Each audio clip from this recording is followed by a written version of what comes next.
It's too damn bad. Yeah. You bastard. I know. I am a fiend. You are. We leave a. We indeed leave a. Hello. Hello. Alright, let's see. Where is this one? Alright, I got a random question for everyone here. Okay. Would you rather fight one fairy-sized Tarrasque or one Tarrasque-sized fairy? One fairy-sized Tarrasque.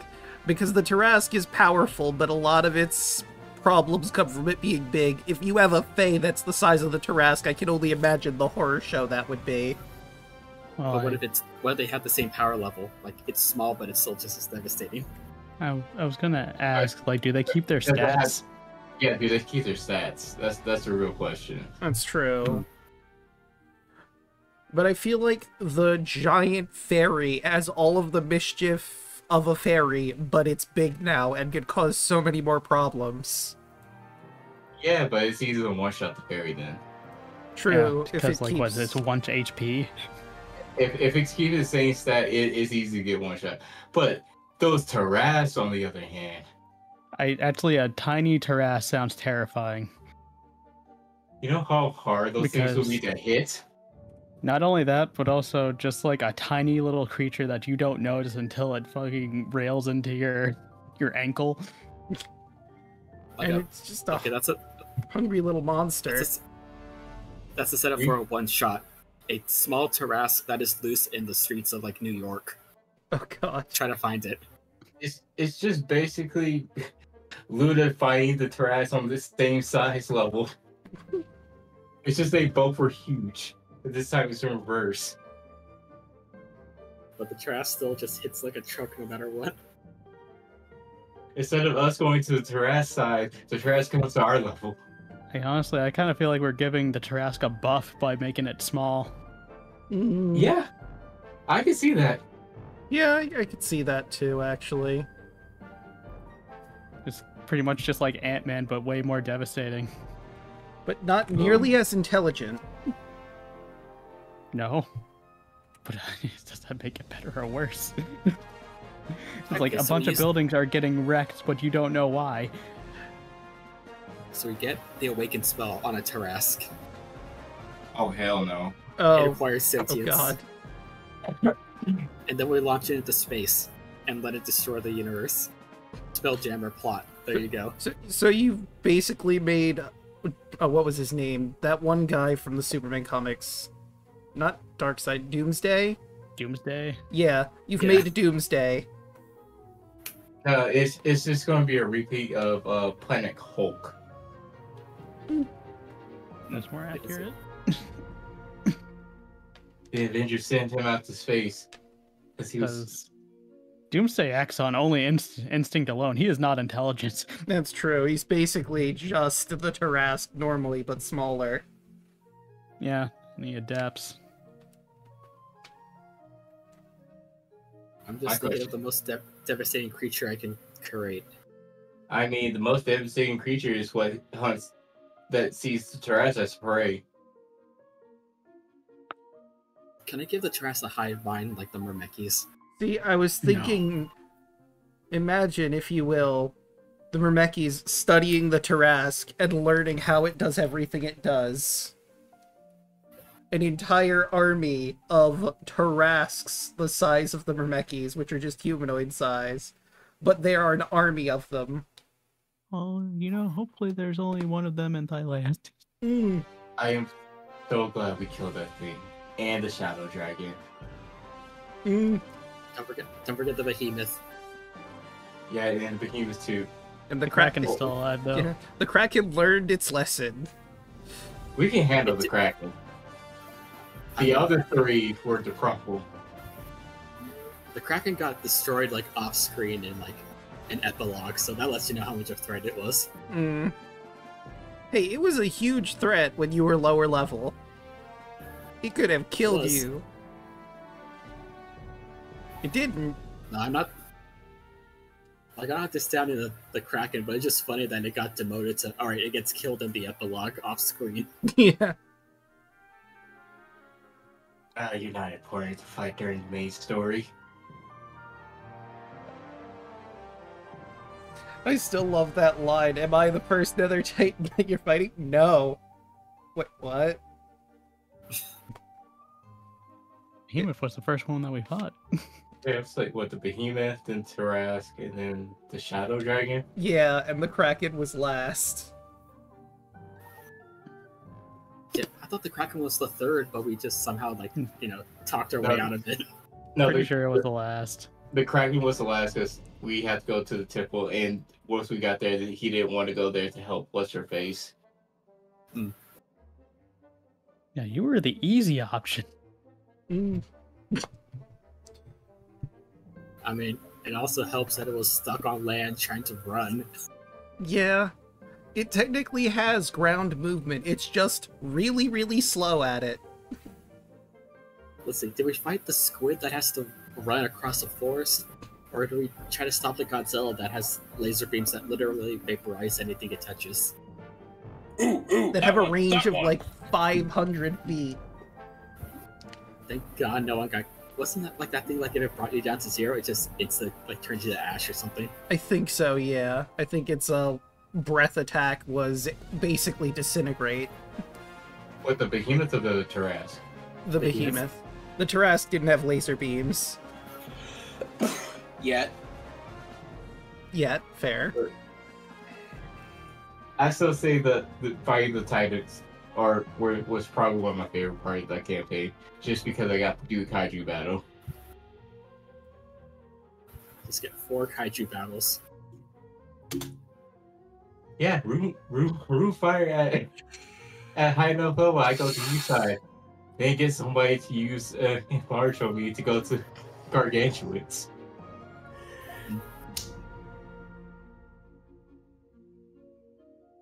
I would not be fought at the same capacity of it. And but be true. I mean, it still doesn't help that, he may be large, but you still have the same health pool and armor. Yeah. Yeah. Just surprisingly, I lasted that long. Without Like, going literally... back. I was trying to get Andros to get down. I'm a giant monster. What do I want to fight? This giant dragon woman or this lion kicking my knees? It's a pretty reasonable choice to make. You're going down? But the fact he did like 100 damage each turn, so it's like, Are you sure you want to focus on the other Titan? Titan's on my trigger. I mean, Luna and Andros did the most damage to that thing. Yeah. I mean, makes sense. You two were the DPS. Yeah.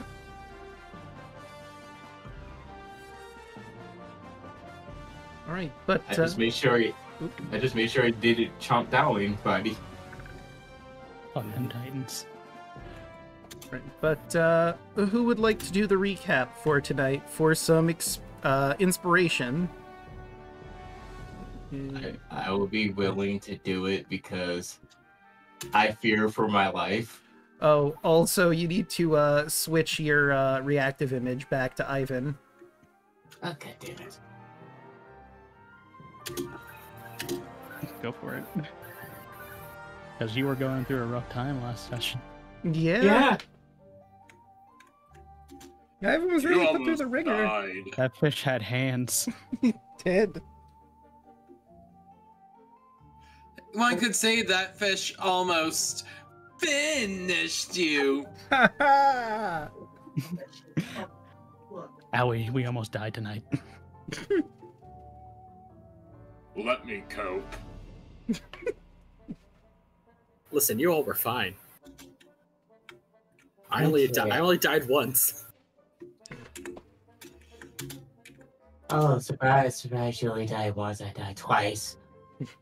You only die once unless you're a lich. I don't think liches exist in Obojima. Yeah. This should be a cool lich, but anyway.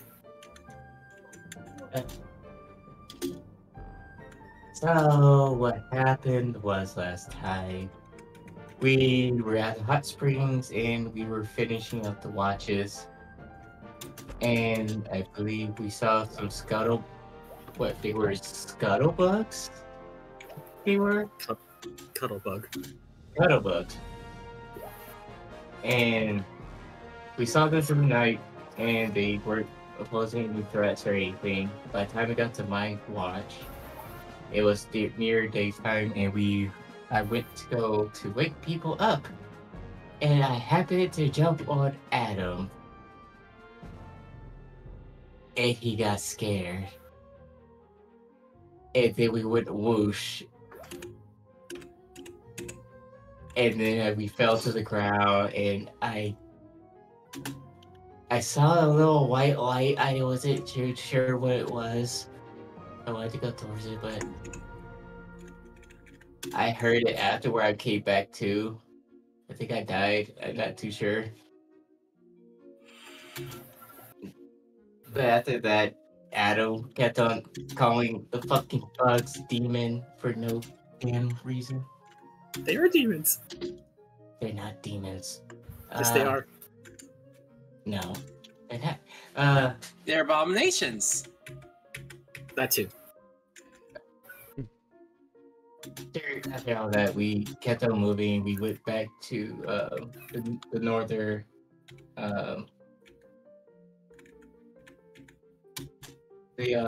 northern. Oh crap! Where Holly lives.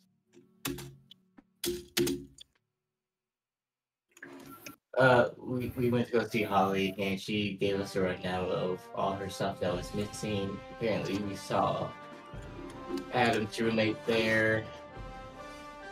He wanted to find some artifacts down where the fish people were.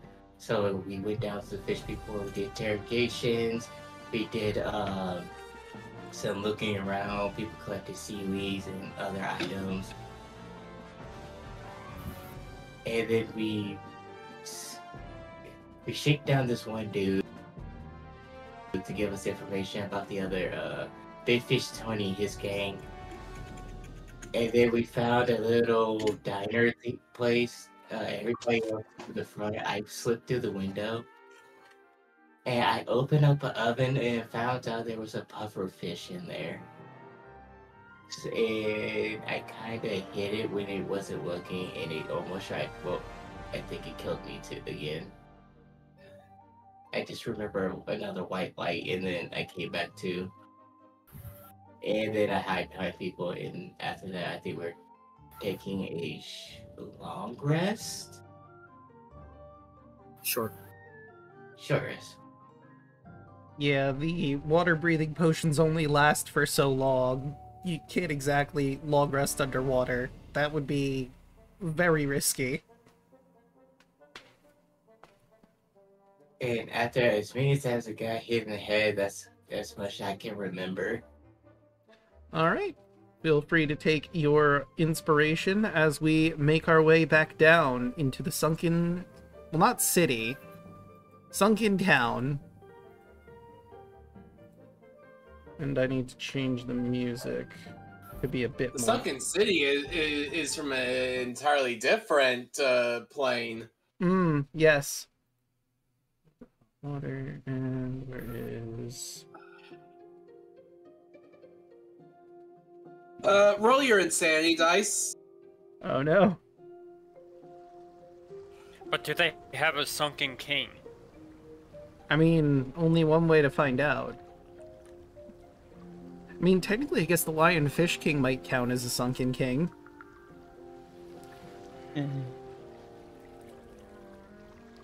Right, so... also, before we get started, Harold is a wild magic sorcerer, and he casted a level spell that I never rolled a magic surge for, so I'm just gonna rectify that now. Congratulations, Owie is now red. Nope. He rolled a 16, no surge detected. Like you said, it doesn't happen often.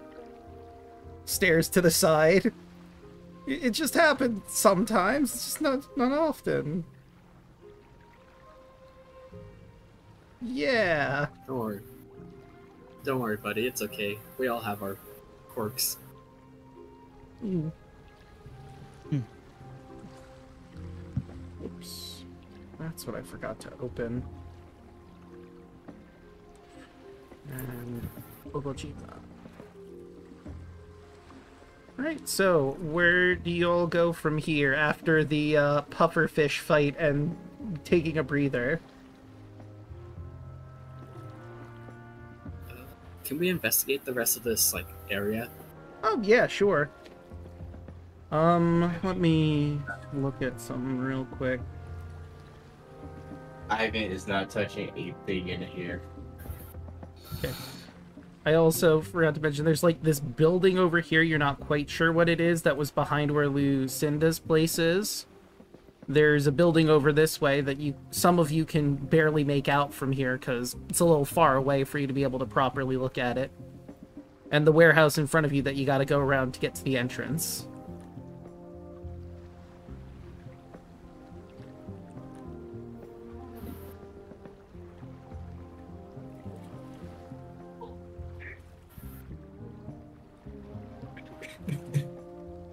Where shall we go?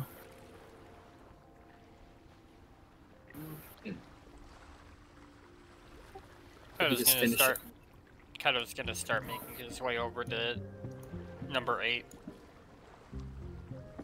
Alright. As you make your way to that building, upon getting closer, you recognize this as... there's a sign above it that is falling apart, but you can make out the words Jerry's Garage.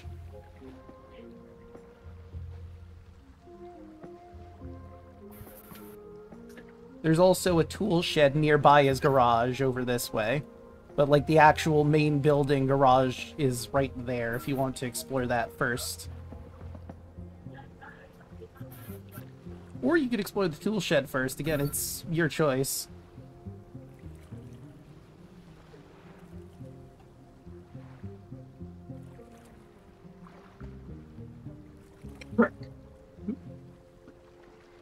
Ivan's just following Kaido.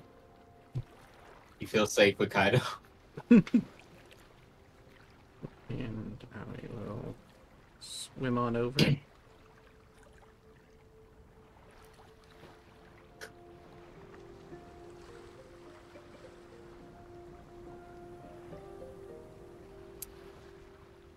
It was just following his lead. Yep.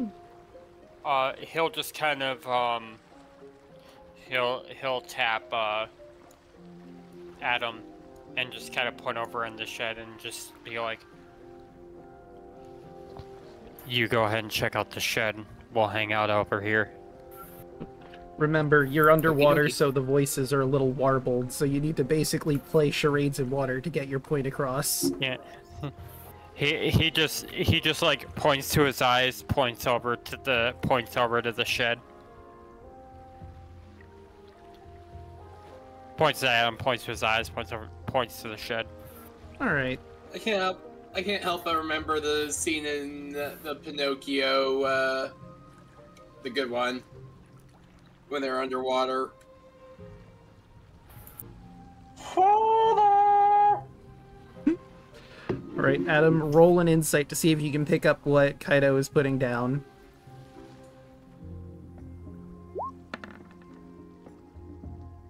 Nah. Yes.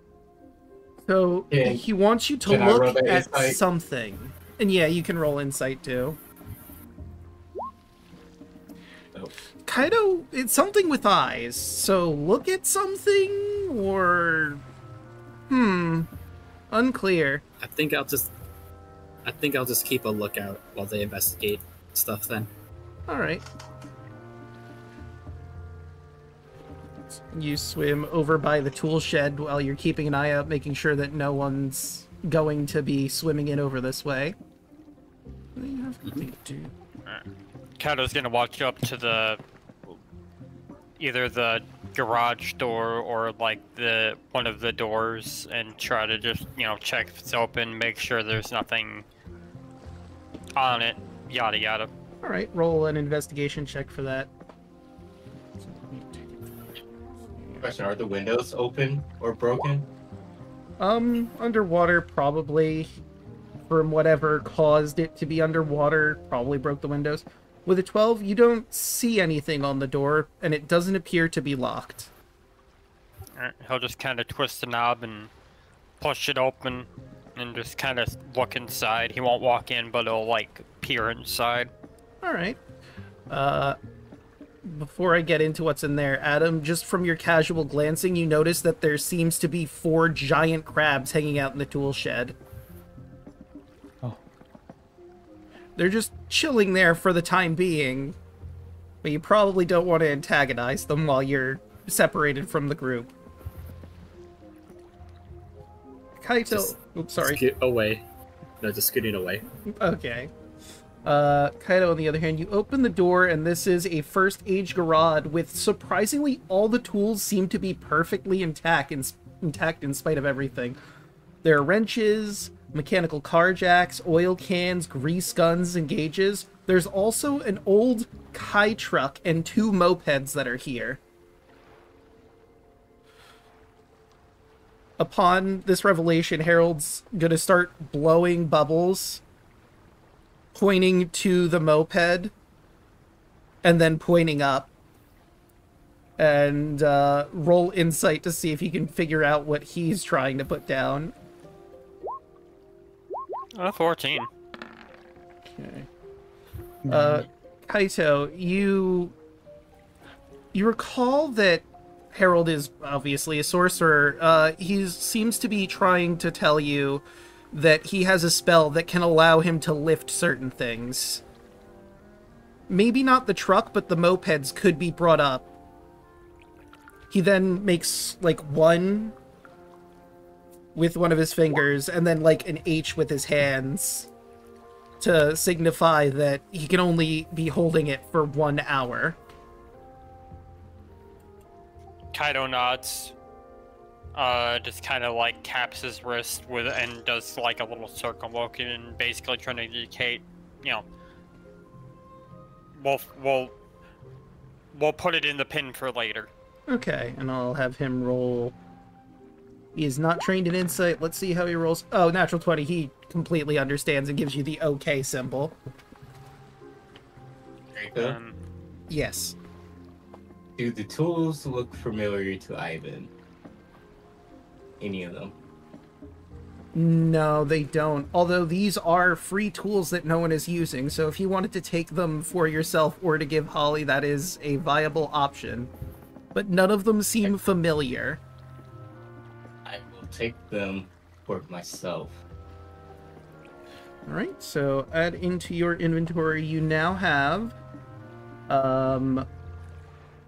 several wrenches. We'll say like 5. Actually, 3. A mechanical car jack. 4 oil cans. A couple of grease guns. And a gauge set. Like, you know, a kit that has a bunch of gauges in it. Good point. Oh, I'm in the wrong room. Let me grab that. I'll put that in party notes. Kaido will just kind of wander in now. Was this like a storage area, or was this like the front of this little garage, like a store section? What does it look like? This is basically like the workshop where the work gets done on the vehicles that people bring in here. There is a section like where you can see if you open the door, you could go into like a little lobby area where probably the business gets done. So 3 wrenches. Can I make just another quick like investigation or perception while I'm like in the building proper? Yeah. I'll take perception actually because I'm trained in it. Yeah, 14. Alright, let me see here. It's 14. Actually, I could just go in here instead to find it. I just have to scroll through some stuff. Give me just a sec. Nope, that is potion. It's not what I want. This is... Scum as well as the last one. He's just like looking for anything useful, but he's not like actively like he's just taking a surface level view of the room. Right, and with a 14, you look around in the lobby. Oddly enough, you find what appears to be some kind of mechanical bit on the counter here. You're not exactly sure what it is. Like, maybe someone who knows more about machines might be able to identify this object, but it could be useful, potentially. I'll just take it. Right. Add, we'll say, because you don't know what it is now, mysterious device. Or mysterious part, specifically, not device, because it's not a full device.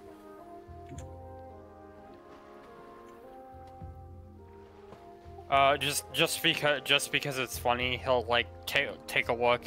Like, there's probably like where the like attendant would sit in the lobby, and he'll just like, you know, mosey around through that and just see if there's anything else in here. All right. Other than that object, it doesn't seem like there's a whole lot in here. There is a cash register that you could open. Maybe you could have Ivan go in there and see if there's anything of value, but it might just be first stage money, and underwater that will get dissolved.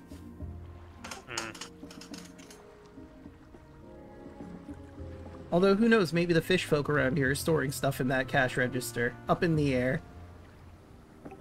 He'll just look at Ivan, look at just kind of point to the register, and kind of do like the squish with his hands, is just to say, you know, shrink down, squeeze down, whatever. See if you can jump in there and see if there's anything in there. Ivan like walks over to it and then points to it. Kaido nods.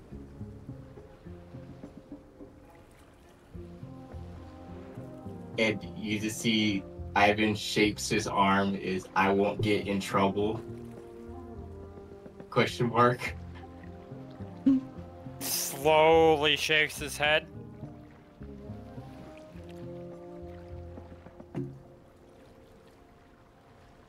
Is there any parts that I can squeeze my head into? What is the, like, limit of how small the hole or opening has to be for you? Like, is it several inches, or...? It just says you can move through spaces that fits as little as a tiny creature. Any items or equipment stored on the personal large space you can travel through are left behind for that. Let's see. Move through space and fit as little as tiny creatures. Any items or equipment surrounding your person. Okay, so I don't think. Well, let's see. When I think of tiny creatures, cats technically count as tiny creatures, but so do like insects. So insects are mice. True. So it's a bit of a spectrum. I don't think you could work your way into the cash register like that, but I mean, it is an object with a lock that you could pick. I just slowly looks at it and slowly pulls out a lockpick with these tools. He would keep looking at Kaido and just slowly move it towards the cash register and tries to pick it. Kaido just motions to it, like, be my guest.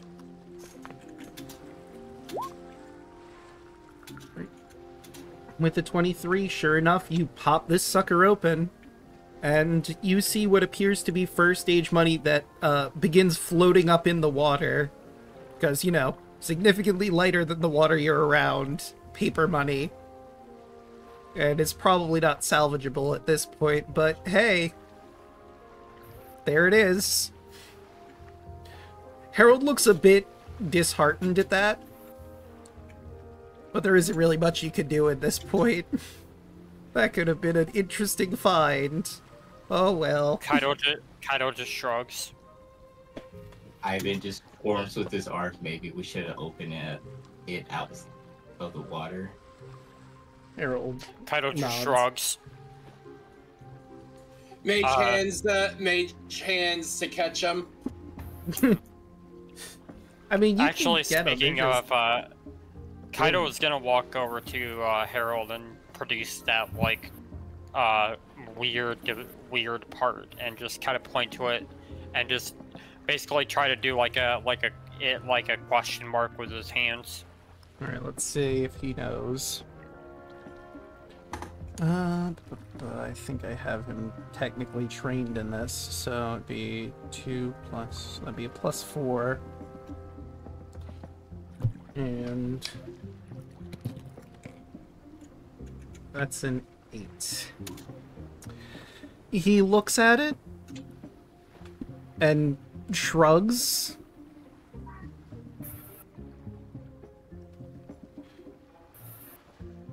Yeah, he isn't quite sure what this could be. Kaido just puts it back in his pocket. Oh, sorry. Can I take a look at it? Yeah, I can take a look at it if Kaido shows it to him. Kaido holds it up to Ivan.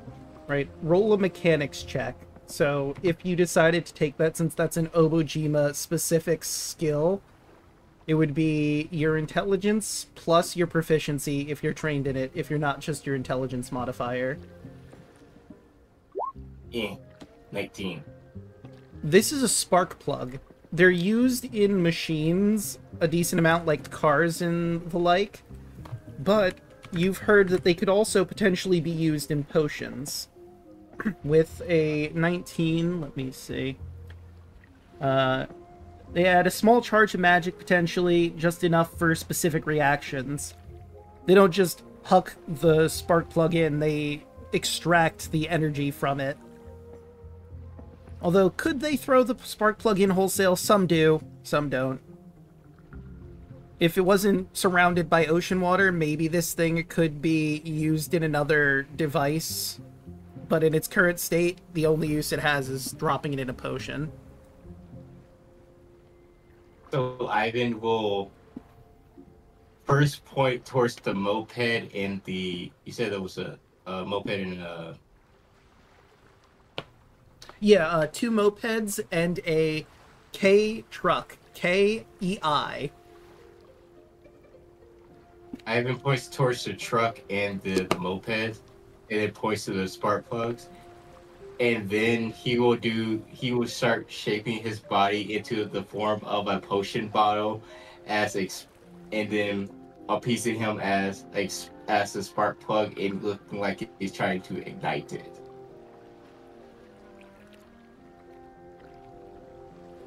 Roll insight to see if you can figure out what exactly is being said here.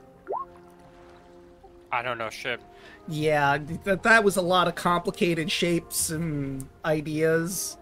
He might have to explain it when you get out of the water.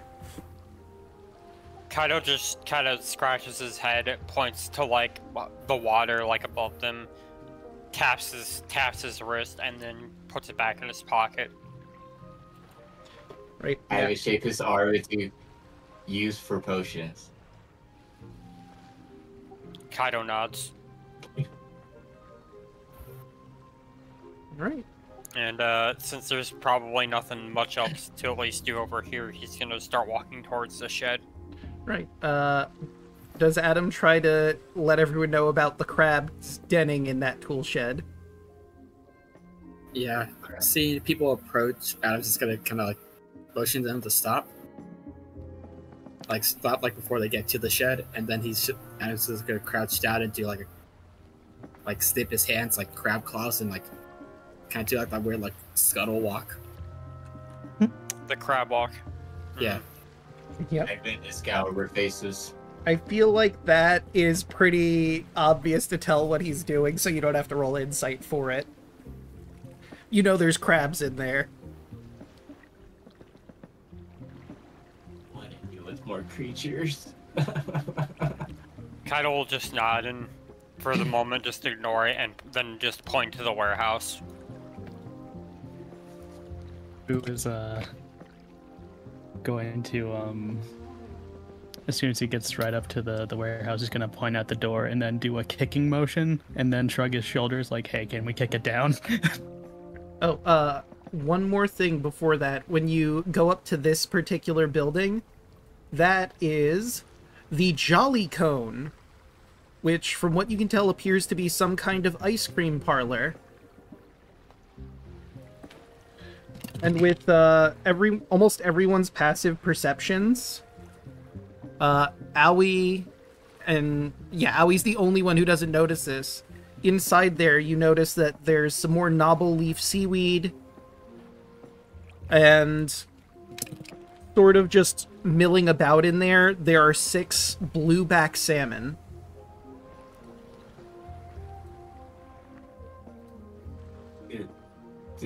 Do we see ice cream machines? Yes.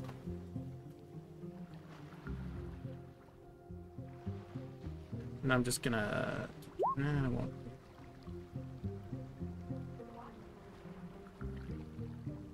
Actually, yeah, I'll just put it on the layer there that they exist here.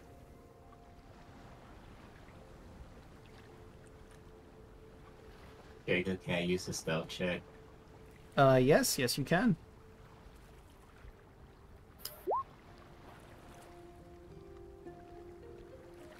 Ivan's moving towards the ice cream. Alright, and with that, nobody notices that Ivan has slipped off. Bye, Hoshi. Good luck fighting more wildlife again. There he goes. Yep. There He goes can our barely boy. handle 1 pufferfish, and now there's 6 salmon that are gonna fuck him up. Well, hey, you don't know that. Maybe they're not as aggressive as the pufferfish that was spooked. He's gonna find an elemental in there. Turns out the seaweed is actually a seaweed elemental. Look out! The salmon just stick to each other like head to tail and just create a giant salmon snake.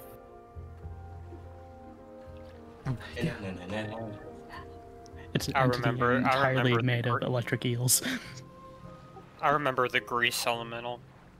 You know what? This is more for funsy than anything. Ivan, as you open the door, you notice there's like a little bell that's supposed to chime, but you're underwater.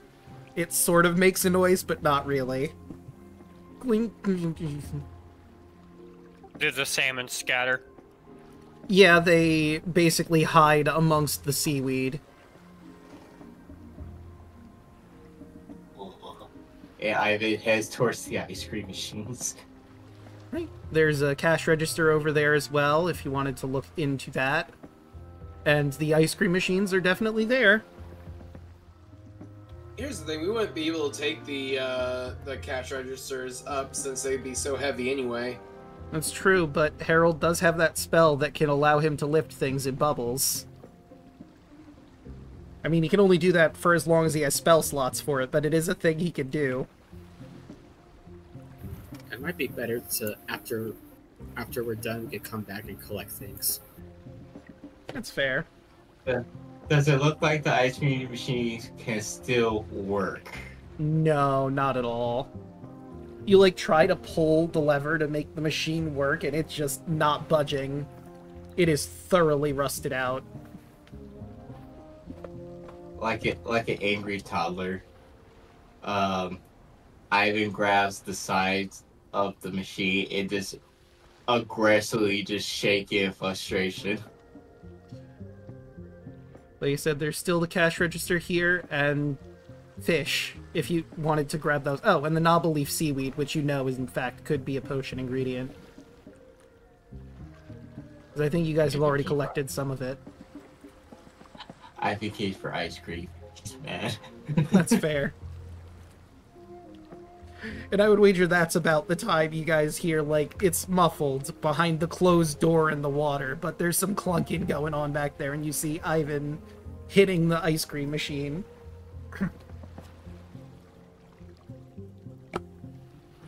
Kaido just puts his arms up like, what the fuck, man? Ivan stops like a deer in headlight looking at Kaido. You're just like,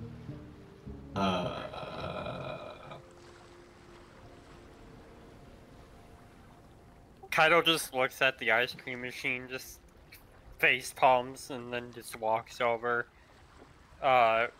Is there any way to, like, open this thing up? Wait, I'm sorry, what was that? What did you want to open? The ice cream machine. Is there any way to just, like, open this thing up? Not without tools. And even then, because it's so rusted, it would be really difficult to break it open. I suppose you could also, like, actually break it, but you might just dent it in instead of actually opening it. Kaido looks at Ivan, slowly pulls out a crowbar.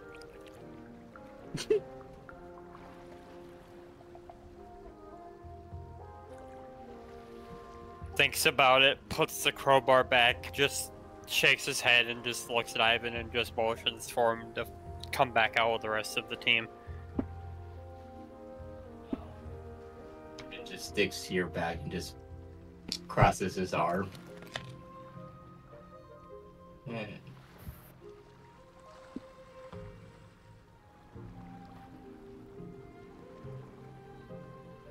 Actually, you know what?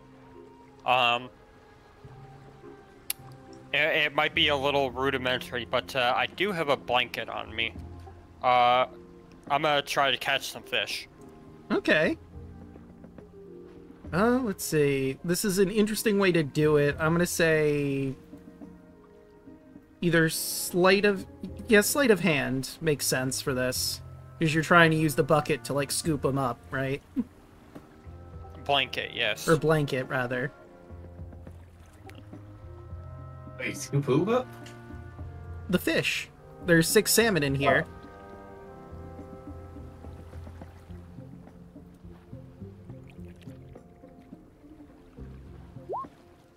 Soft 20. Yeah, with a 20, like, they're hiding in the seaweed and they think that they have good enough cover, and you creep up just enough to where you manage to quickly get the blanket around them before they can notice, and they obviously start panicking and swimming around, but you got them.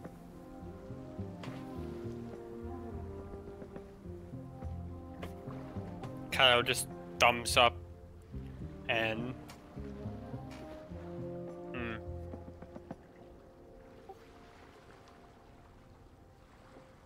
I guess he'll what do I have, like a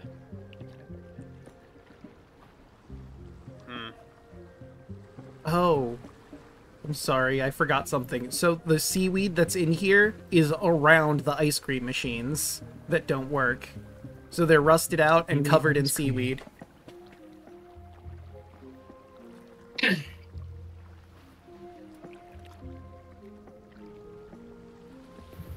yeah, I've got a short sword. He'll just kind of like well, I don't want to yeah.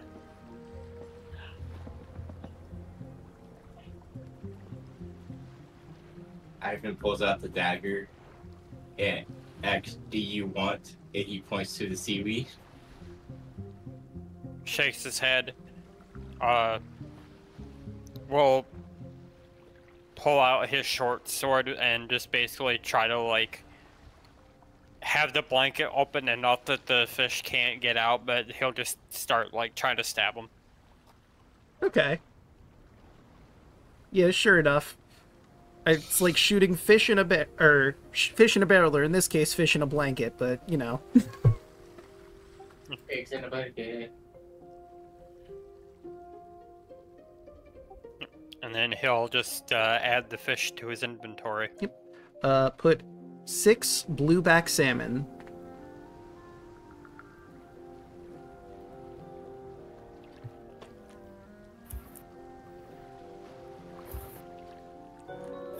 Ooh. And that's pretty much it, so he'll exit out and rejoin everybody for the warehouse. Yeah, Ivan's just on his back as he's walking out. So it looks like everyone's around here. Allie, you might want to move a little closer. And 5.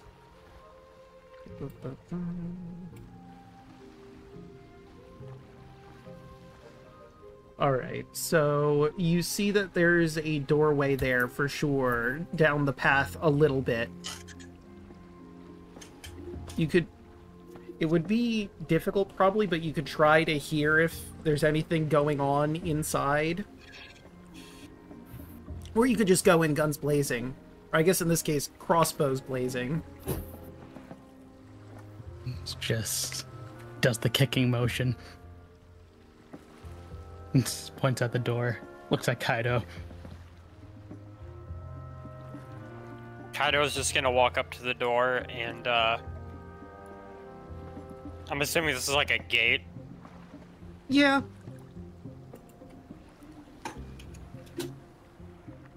He's gonna kind of walk through the gate and then walk up to like the main door and just like put his ear to it, see if he can listen for anything. Right. I'll say roll a perception check with disadvantage.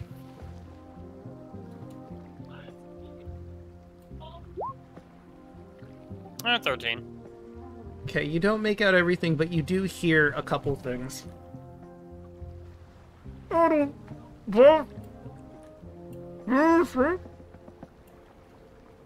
Weirdo.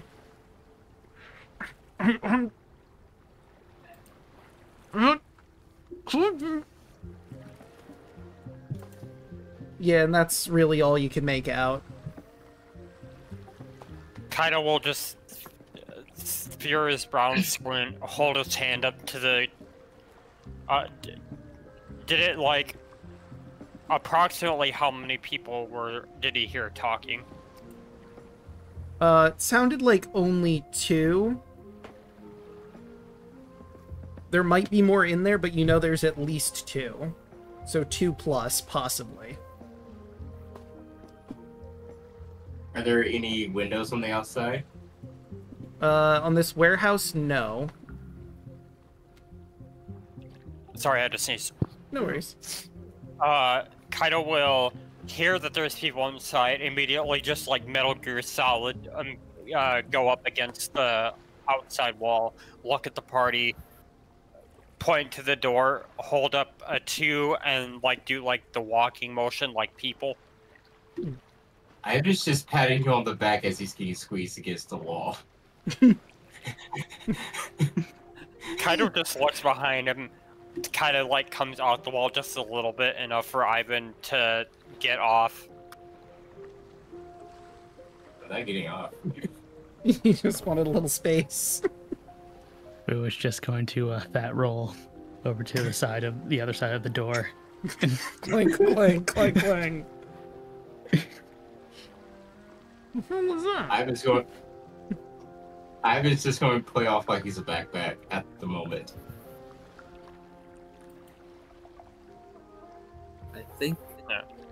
I think seeing this, Adam's just gonna look at Kaido and just look at him, do a little like thumb across the neck, and then shake his head to kind of indicate like going non-lethal. He'll nod, non-lethal. He'll kind of do the not just kind of like a quick like punch, and just nod, like basically saying yes, non-lethal. All right. And So Kaido will look to the rest of the party and see if they're like in position.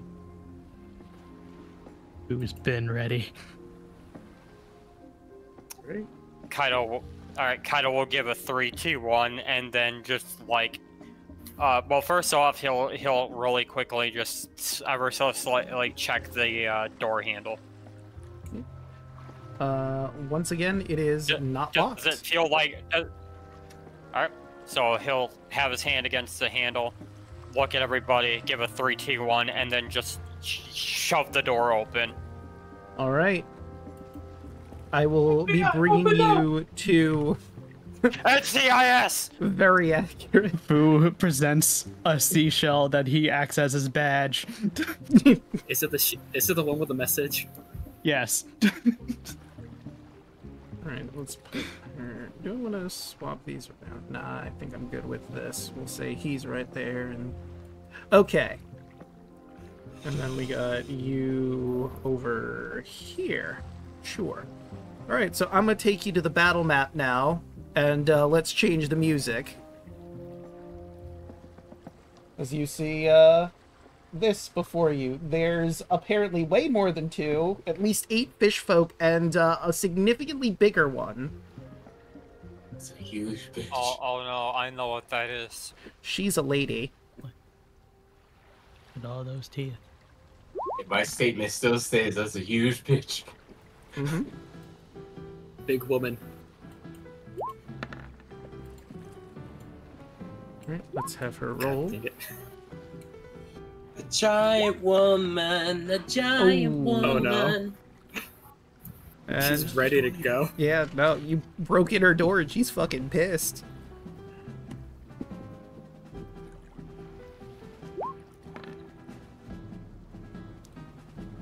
Okay. And let's All grab we need now is our boy. Howie and Harold. Yeah, I still have all my focus points, so we're good. There we go. Hey, not bad. Yeah, not bad. Not bad.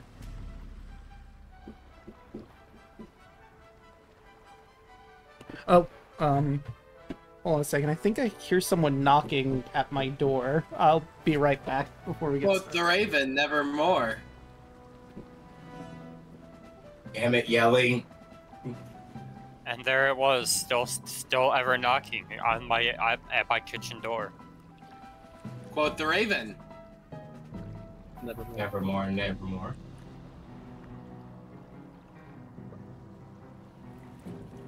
I called it. Yeah. Yeah, it's yelling. I called yelling. it. Only yelling would knock like that. Jacob, my love.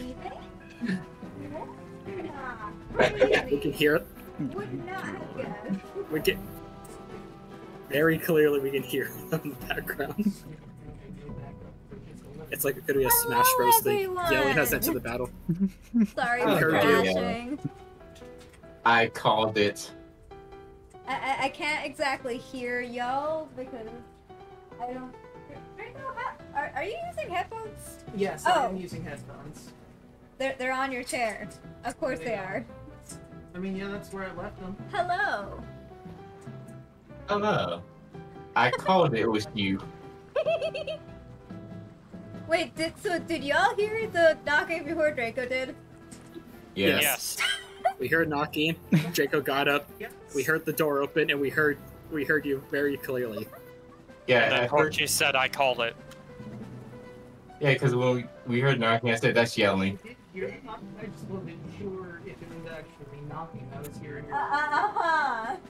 Draco wasn't sure if it was actually knocking he was hearing. Or like if I was being too loud and the upstairs neighbors heard me. I love you. I love you too. Okay. Alright, I am back. Well, back. Let's put I some missed. fish. Whoop, hold on. There we go, I had the headphones on backwards. I'm back. I'm Yell. Hello. Alright, Pick up so some fish. she's on first. Oh, so the fish folk, their tokens all look identical, but they're like each different types of fish. And you see, I forget if we even said what Big Fish Toady looks like, but one of them is wearing like a leather jacket. And we have 2 puffer fish that also seem to be wearing a jacket, similar to his. Can you put a colored dot so we know what those special ones are? Yeah, that's a good point. Let's see. He was talking to her, so we'll say that the blue one is the first one of the leather jacket. Ivan stays clear of the puffer fish Purple people. is the puffer fish, and pink is also a puffer fish. The others are like a whole bunch of different types of fish. There's a clownfish guy in here. His name better be Nemo. You know what? Or Marlin. There we go. Well, there is Dory. also like a swordfish fish folk in here too. His name's Saber. We'll We're say- naming every single one of these, whether or not they survive. Yeah, Who well, I knows? mean, you're using non-lethal. So, they might come back. You never know. I want them all to come back. Alright. Alright, there we go. And let me grab my... Oh, that's right. Wasn't one a cuttlefish, too? Yeah. So it was... We never discussed what Big Fish Tony even would be. I'm gonna say he's a flounder, because I find that funny. Just got, like, a humanoid body, but a flat face. So he looks like the guy from SpongeBob. Yeah. Pretty much. It's flat.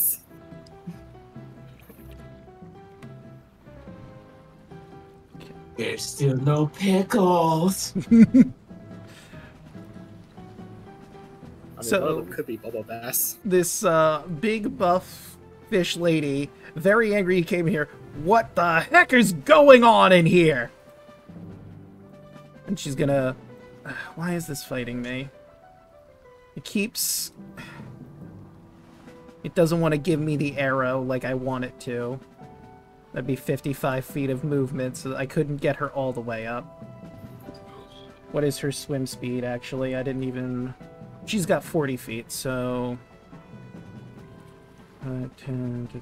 40 would get her right up to there.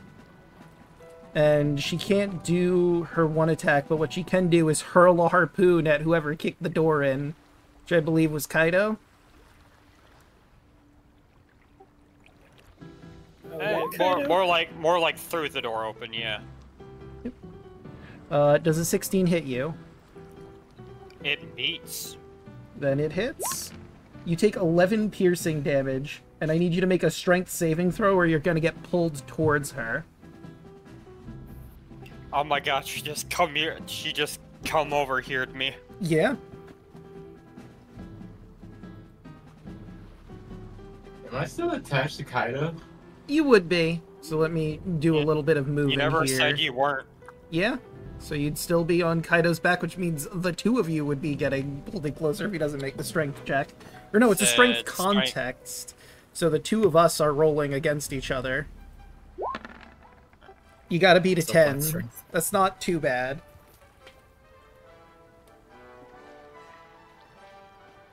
I know. Would Take you a line. allow me to use dexterity? I mean, it says strength, because she's basically hit you with the harpoon, and she's trying to reel you in by force. I'm not gonna lie. Never mind. You're Damn good. it. The was kinda- harpoon comes out of you as she pulls it back with a rope that she has attached to it. Kaido spits up blood a little bit. And since she didn't get close to her, unfortunately for her, that'll be her turn, bringing us to Harold. Let's see. So that'd be 10 feet to get to there. If he could get... That's 15.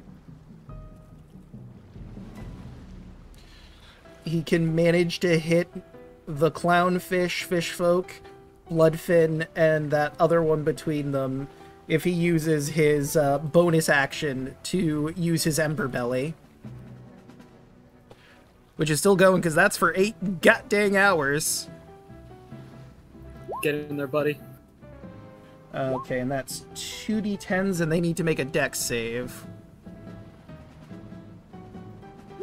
Oh wait, that was only 1d10, so I'll just do that. Whoops. Okay, 14 damage if they fail that save. It is 1. Bloodfin fails.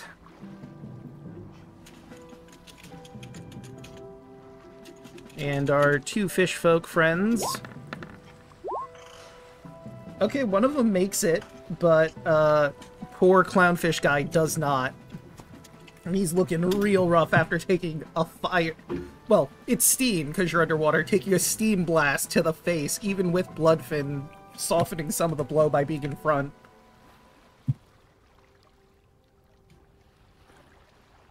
And since that was just his bonus action...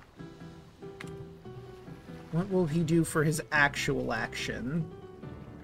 I guess that counts as using that a leveled spell, even though it's use a bonus action to do it. Well, Not really, because like it functions the same as Dragon's Breath, where you can just use an action or bonus action to just reapply the effect. Okay. So he could use a leveled spell if he wanted to. yes. Or if he does want to stand in front. Well, since he is now in front, I think he's going to use a spell slot to cast Mirror Image, so, since he's in the thick of it. And, that's probably a good idea. That means we're gonna have to roll for a surge. Well, it's time to play the song, because we've hit a natural 1. Let's see what we've won. Heard lots of fun, now here comes the natural 1.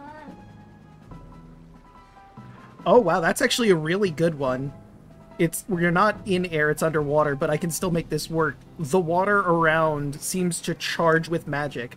Creatures have disadvantage on saving throws against the next spell he casts in the next minute that involves a saving throw. Which is huge considering what he is using at this moment. I presume magic. Yes. Right, and now he's got his shadow clones up. We'll say we got Red Herald, Green Herald, and you know what? Pink Herald. And they all JoJo pose as they come into existence. Like they come from behind him and just pan out. And that does it for Herald. Bring us to Fuyuhiko. Yes. Okay. Gonna move right here.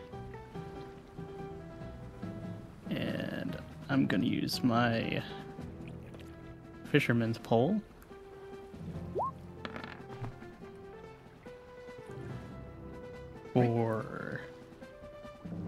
And that will hit. 14. It would be 14 because I'm doing it at this distance. Yes, that still hits. Just barely, but it does. Okay. It will do damage, and I will spend 2 focus points. She has to make a Constitution saving throw. Okay.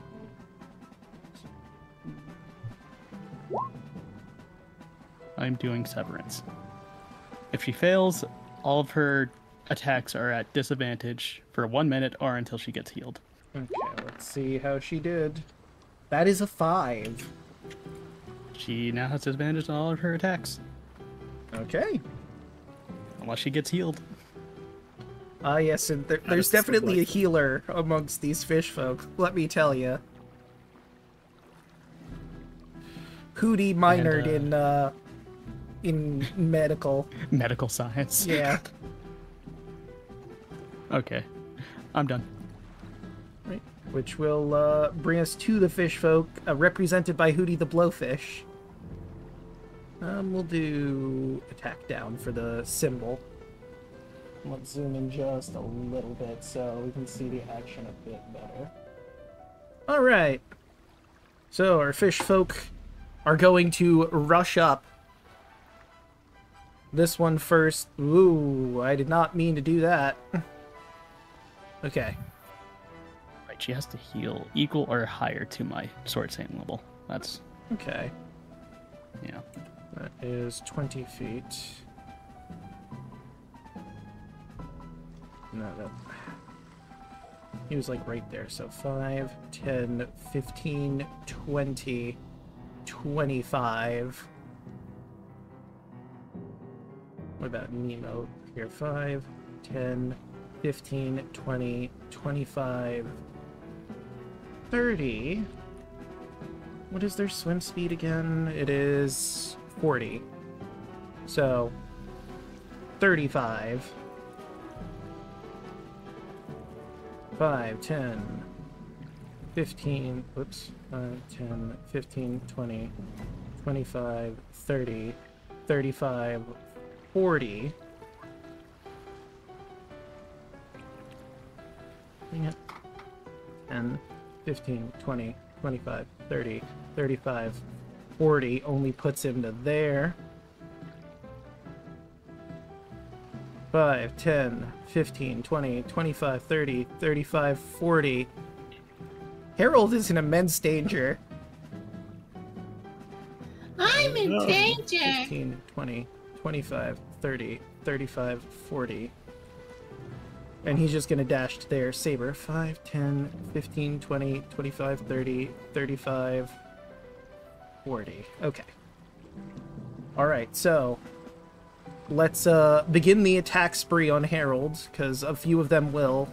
We'll start with 3. Chomp attack 1. 15, I believe, hits, but it might not hit because of those shadow clones. So roll the d20. That's an 11, which I believe means one of our shadow clones vanishes. Because you have to roll like a 6 for the first one. Yeah, 6 or higher. So, sadly, Pink Harold is no more. Pink Harold was the greatest of us. It truly was. It's tragic. Sword attack for the second one, which that will also unfortunately hit. Harold is squishy. He was being a little too ambitious here. But that 13, I believe, means that another shadow clone is going down. Yep, because it's 8 or higher. Now Green Harold. The Heralds are dropping like flies. And that's only the first one.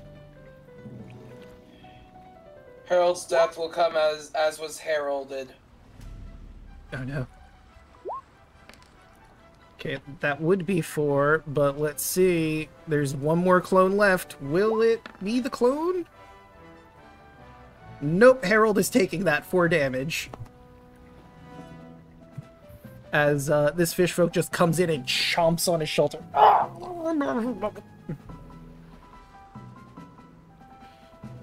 Sword. A 10 will miss. Okay, so that's the second one. Now it's Cud's turn.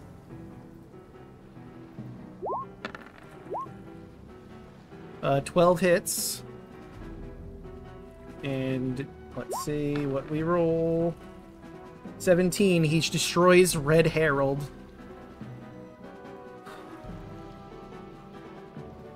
Harold only has himself now. He needs to Amscray.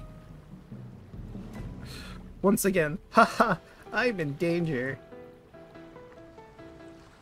As Sword comes at him, a 15's gonna hit. For 5 damage. Whoops. I hit I hit slash instead of... And it messed it up. Okay, so let's put him back to full health and fix this. That was way too much damage. He didn't go back down to -5. So that's a lot of damage! He lost 4, and then lost 5. There we go. Okay, and that's it for those 3. Fu is also surrounded, so he's gonna have to deal with the fish brigade here. We'll start the attacks with Hootie the Blowfish. Give him the old chomp. 23 is absolutely gonna hit. Will hit, yeah. You're taking 4 piercing damage as he bites into your arm and surprisingly gets through the armor. And with his sword, that is a 16 to hit. That will not hit. Okay, so that one is a miss. Actually, technically that would be an 18 because flanking. Still won't hit. Okay. Yeah, and this guy also had flanking on Harold. I forgot about that. But hey, this guy has flanking if he wants to attack Harold, so we'll see how that goes. Alright, and that was Fishfolk number 1. Fishfolk number 2. Oop, well, someone play the soundboard. Heard lots of fun. Here comes the natural one. Natural one. Oh, wait, I'm on the magic surge. I need my fumble. Ooh. Oh, that is unfortunate for this random fish folk. He goes to chomp into you, Fuyuhiko, but you, like, bash him with your hand. Some of his teeth go flying out, and he chomps into the guy next to him. So that guy is taking... I landed critically hit a friend's, taking 9 damage. Oof. And the fish folk's like, what the hell, man? What are you doing? I'm sorry. I didn't mean to.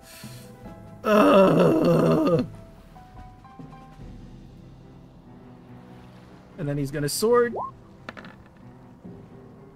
14 is not going to hit Fu. Actually, wait. He should have been going for Herald, actually. Because he has flanking with the other guy, so that would hit. We'll say the chomp was for Fu. And then the sword was for Herald. Okay, so that's -4. Herald does have a plan. But we'll see what happens in regards to that. Now we have Saber, who's going to try and attack Fu. Chompy and sword. 22, I believe, is going to hit. That will hit. You take 3, but you don't take the 15, right? Yeah, I Okay. don't take that.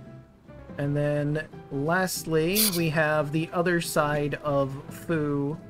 Since he has flanking, he's going to try and make an attack on you. And that's a natural goddamn 20. Okay. So you're taking 4 damage from his chomp. Okay. It's not right. So, you know, he could have rolled much worse. That is an 18 to hit, which just barely misses you, right? Mm-hmm. Right, and that does it for the fish folk, bringing us to Ivan.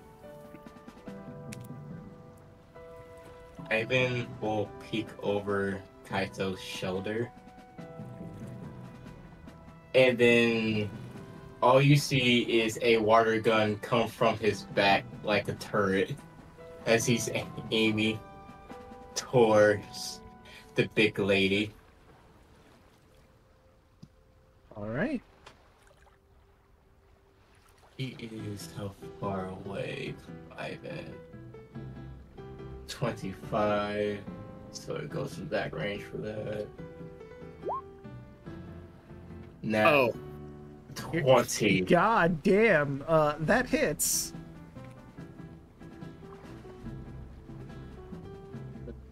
Be 4d6, so double 8d6. Whew. Let's see how it goes. Ivan the sniper. You know, just casually use fireball damage. It's fine. Yeah. Yeah.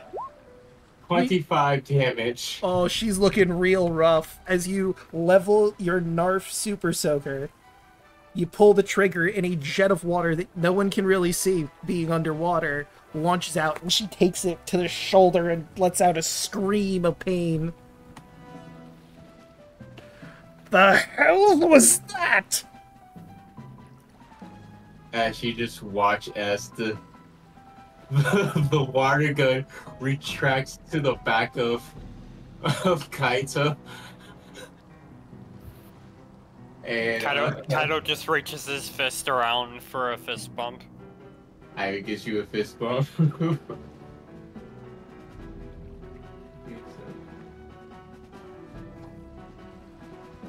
Note something to do that next time.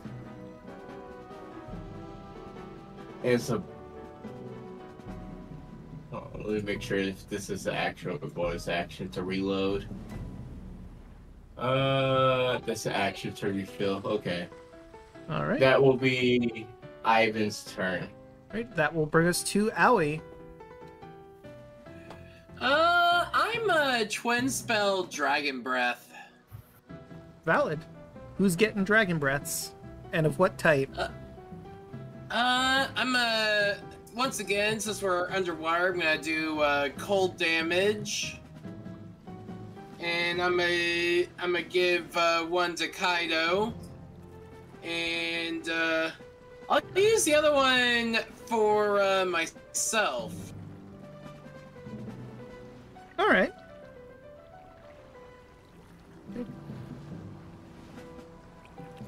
And Now, what is that in a cone or a line? Cone. 15-foot cone. okay. So you just have to position yourself.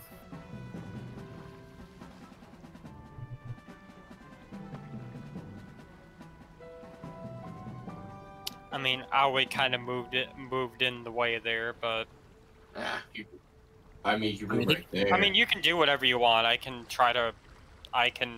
reposition. Belly isn't concentration. Interesting. So he's got to roll several con saves. No, he doesn't, because Ember Belly isn't a con move. It's just for 8 hours you get to use it. God damn. So he could realistically have a move that is concentration while Ember Belly is going. Now, Dragon's Breath is a bonus action, right? Correct. Bonus action to cast. Bonus action to cast. Action to breathe. Right. But it is just a free AoE attack that you can do.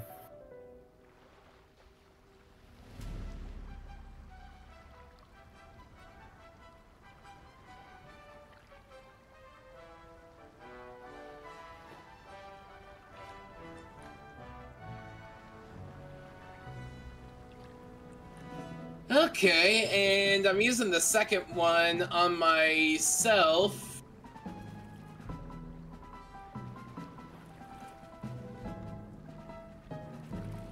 And let's see what happens here. Let's roll the dice.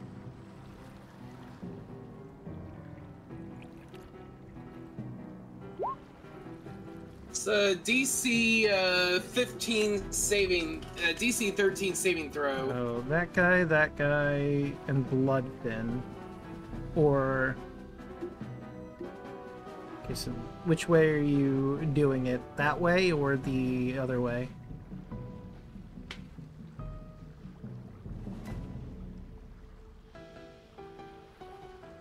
Because you're going to hit 3 targets either way with how you're positioning it, but that could be...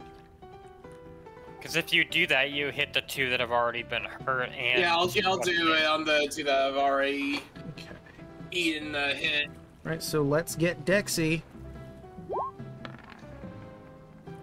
2. Oh! That's taking a the fall failure of it. and a success, and... Bloodfin, who, honestly, even if she makes this, is probably going down. What was the damage type on this again? Cold. Okay. So, the first guy's taking the full 15, Like, which, you make a fish pop. Of that guy. Oh no. He's very dead. Like, you You know, cannot non-lethal a spell. I did just remember that Kaido said not to do non-lethal, so it's like, I mean... Yeah, that was a bit of a whoopsie. Divided by 2, so that would be... Magic technically can't, like, non-lethally kill people, so... He's not dead, he's just a popsicle. We can thaw him out later. It's the thaw that counts. Pretty sure he's gonna Cartoon die logic. from flash freezing, but, you know... Cartoon logic. If they can get to him after the fight, they can fix him. So how do you want to do this? Because you take down Bloodfin as well.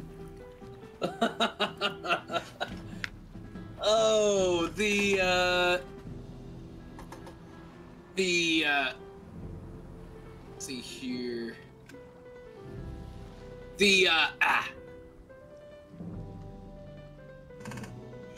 Bloodfin is swimming somewhat elevated. No, because you're in the garage, she's like on, for lack of a better term, ground level.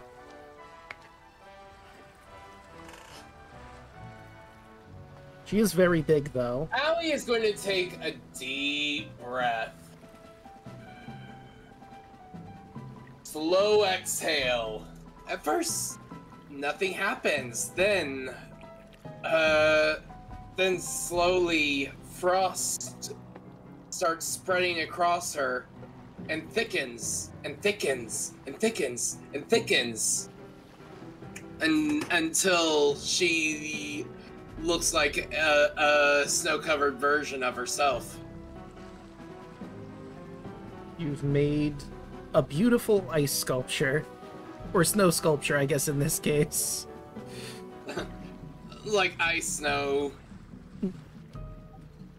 Very similar, Douglas. Mm-hmm. I'm just gonna take her out of initiative order, because obviously she ain't recovering from that, Chief.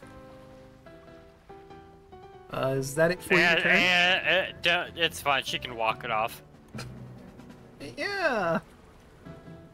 I mean, maybe someone will be able to fix her. That we'll see. We'll see how this pans out.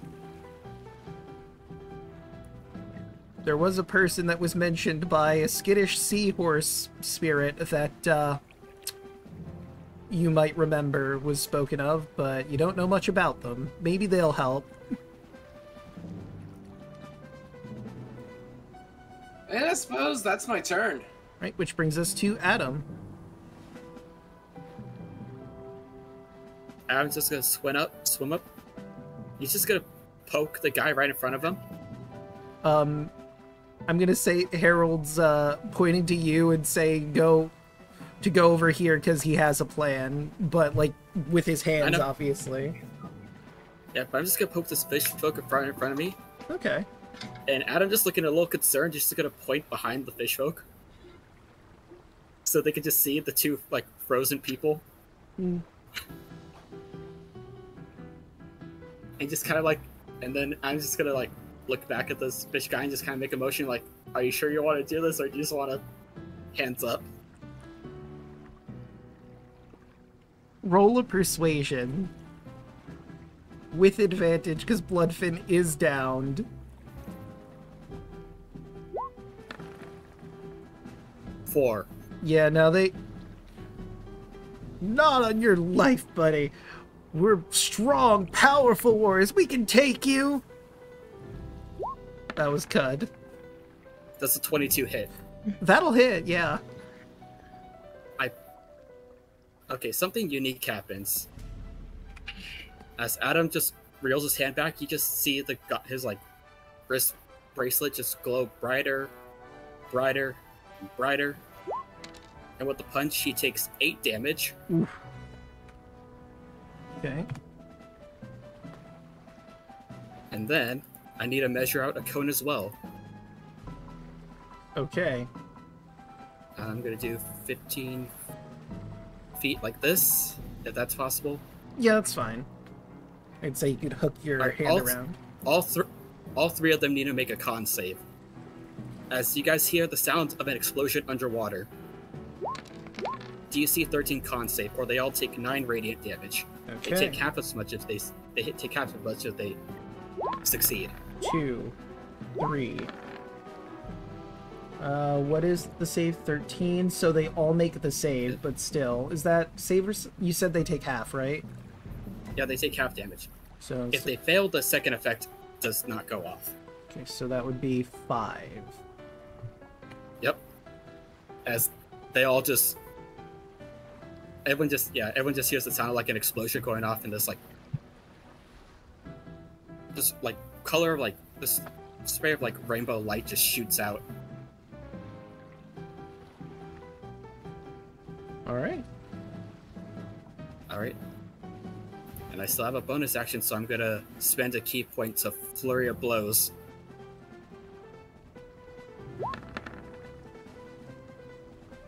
Nine. Yeah, that's gonna miss.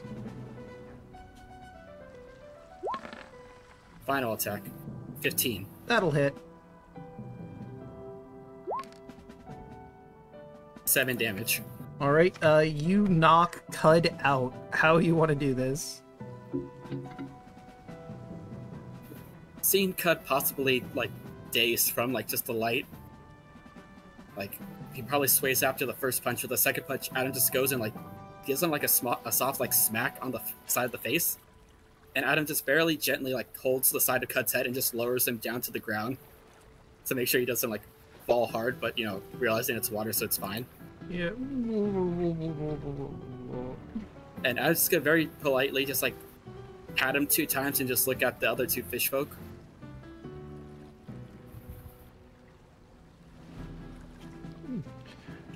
And that's it. Alright, which brings us to Kaido. Yeah.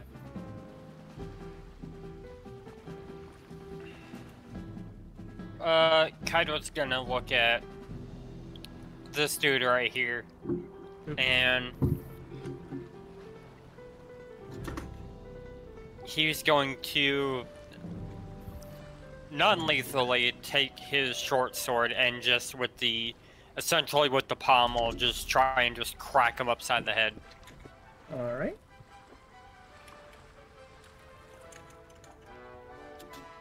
That is a 16. Yeah, that's gonna hit. So that is 9 piercing, plus... Oh, non-lethal piercing. Yeah. Plus... boy howdy, kids, we're about to find out about corrupted rangers. As Kaido goes to smack him in the temple, you watch as his hands again glow that, like, sort of, like, brackish, like, almost like a sludgy purple, as you just see the pommel of the short sword, just, like, become involved in that kind of magic, and just when he bashes into him, he takes an extra 1d4 necrotic damage, because when I got hit, I got a curse marker. Alright. So roll that d6. Or d4 rather. He takes another 4 necrotic damage. So you had already beaten him before the corrupted damage, but yeah, he is very unconscious now. Yeah, and it says,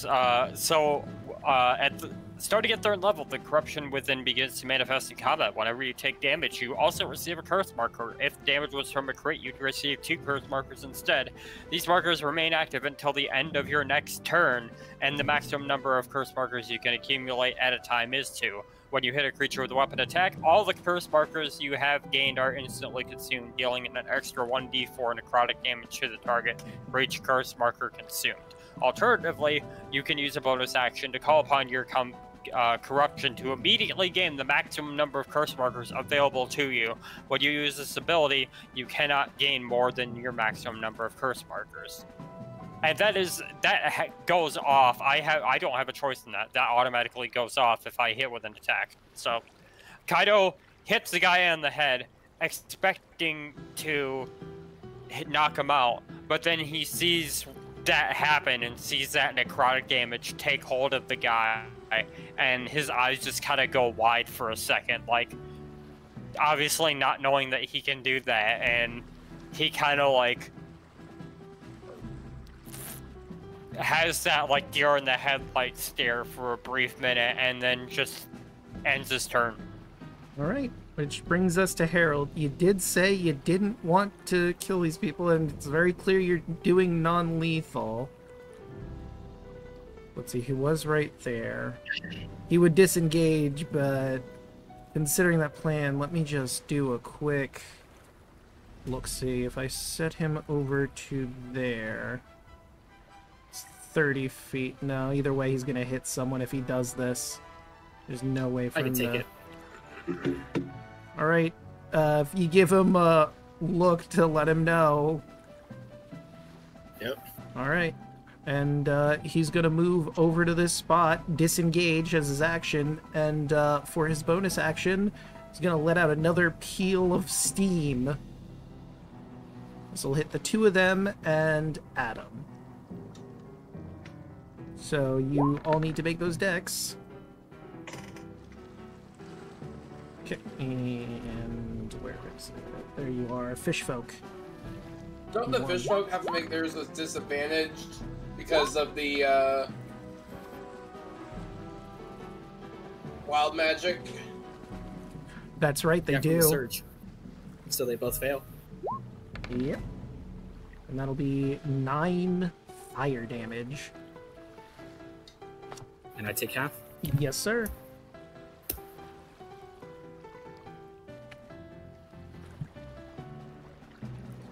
Hey, he didn't kill them, but that is his turn. Fu.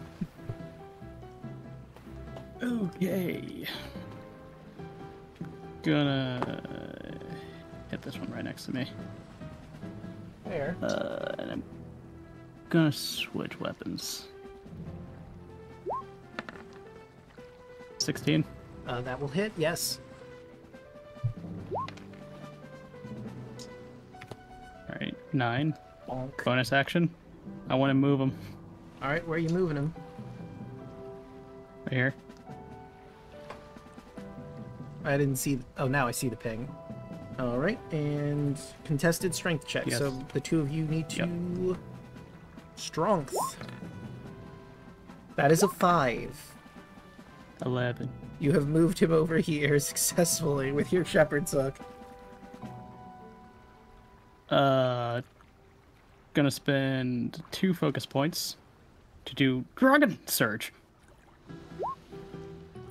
To do it again. Alright. Would this guy get an attack of opportunity from him moving? He would. So let me do that real quick. He'll use his sword. 21. That will hit. So you take 4 slashing damage from that.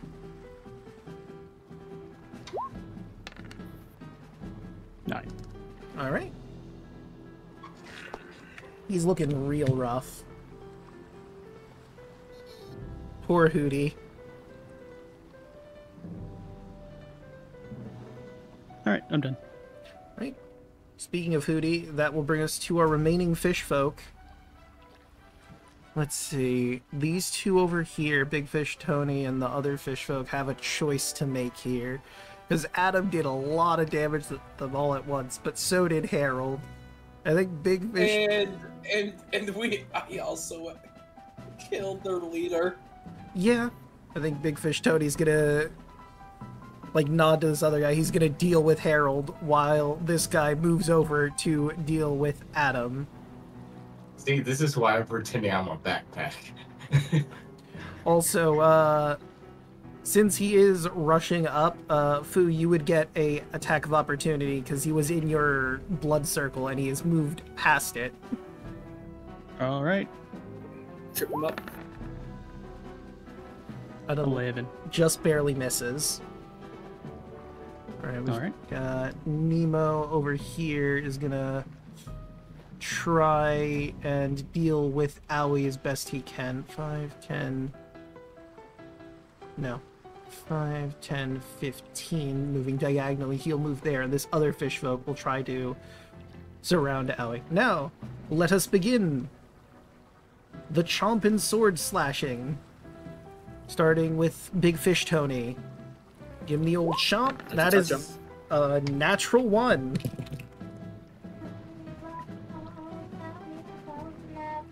And, oh, that...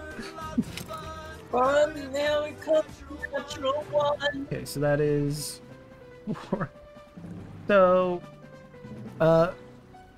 Big Fish Tony tries to come in and bite at Harold, but you might notice from his art he has a sledgehammer. He manages to slam the sledgehammer in his stomach, and he goes, "Ooh, that's dirty!" So, he has abdominal pains for 2 rounds, giving him disadvantage on attack rolls, disadvantage on con-related ability checks, and con-saving throws. And he's going to do the sword attack, obviously with disadvantage, as previously mentioned. Yeah, and he whiffs. Stop hurting my boyfriend. What was that? What? What did the other fish folk do?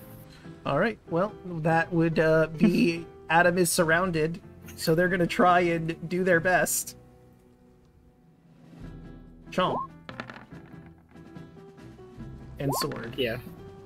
Okay, well, the Chomp chomp hits, so you take 4 piercing damage from that one. I mean, that would have been technically a 9, not a 7, but 9 isn't going to hit you either, so we're good. Other one with flanking, that is a 16. And, yeah, I think the 25 will hit. Yeah, 16 barely misses. Right, and he's... Don't they all still have disadvantage? I don't think... Or is that out of his range? No, why would they have disadvantage? Big Fish Tony over here has disadvantage because he got hit in the stomach. The other disadvantages was Harold's Wild Magic Surge, causing disadvantage on saving throws. Yeah. Oh, okay. I thought it was something else. Never mind. So, you know what? Speaking of Herald, I realized something. Before you take that slashing damage, it's not really going to work underwater, but he does have silvery barbs. So he just distracts him by, like, making a magical pop in the air into a bubble. Let's see. So, encourage another creature. He needs to re-roll the d20, and I need to roll if there's another magic surge. Nope. No surge detected. Right, And so that'll this be... stroke re-rolls the attack. Yeah, he re-rolls his sword. And an 8's not going to hit you. So this. All right. So you see And as then the he can pick sword one creature. is about to connect to you, and then there's that loud popping bubble, and he looks away, and you push the sword out of the way. And he will give that to... Ivan's next. He'll give it to Ivan. Or You have advantage on your next attack. Yes, sir. And I believe that is not all of them. We still have the 2 surrounding Owie. Give him the old chomp. And sword. The 19 is going to hit. Owie, you're taking 5 slashing damage from Fishfolk number 1. Actually, it is the... No, that's Saber. That is Saber. The swordfish fishfolk. 11 and 13. The 13 does hit. So you're going to take an additional 3 slashing, and that does it for the fishfolk, leaving us Ivan. Hey. Ivan pops off of Kaito's back as he puts away his little water gun. And he claps his hands as for bonus action, he is going to use Wick Whip.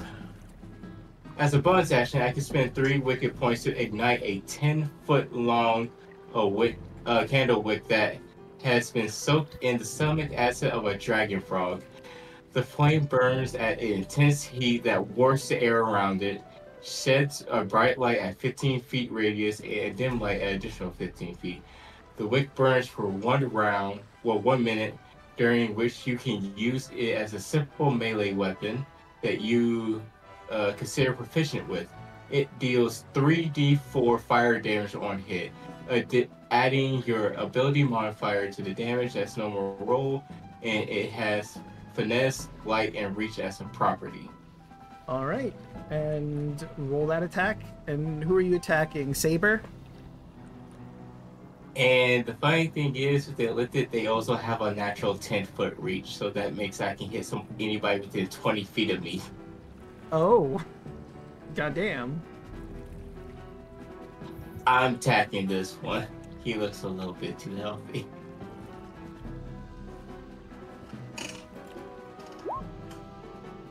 $23.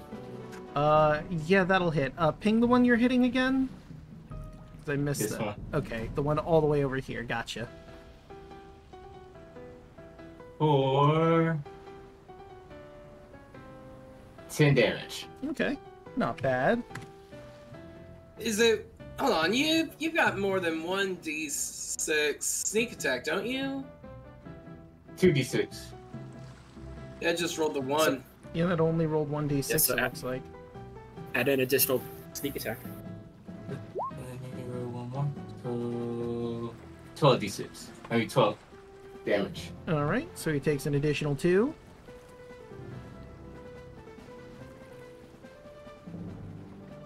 That was bonus action and action, so that will be Ivan's turn. Alright, that'll bring us to Owie.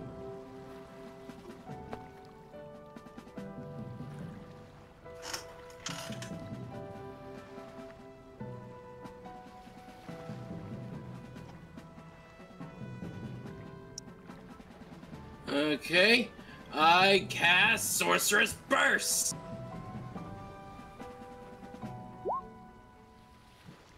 $15. who are you attacking? The one to your south or the one to your north? The one to my north. It's a ranged attack, isn't it? It is, yeah, range of 120 feet. So It's a disadvantage if he's up close. yeah, that would be disadvantage, which would be the 11 and misses.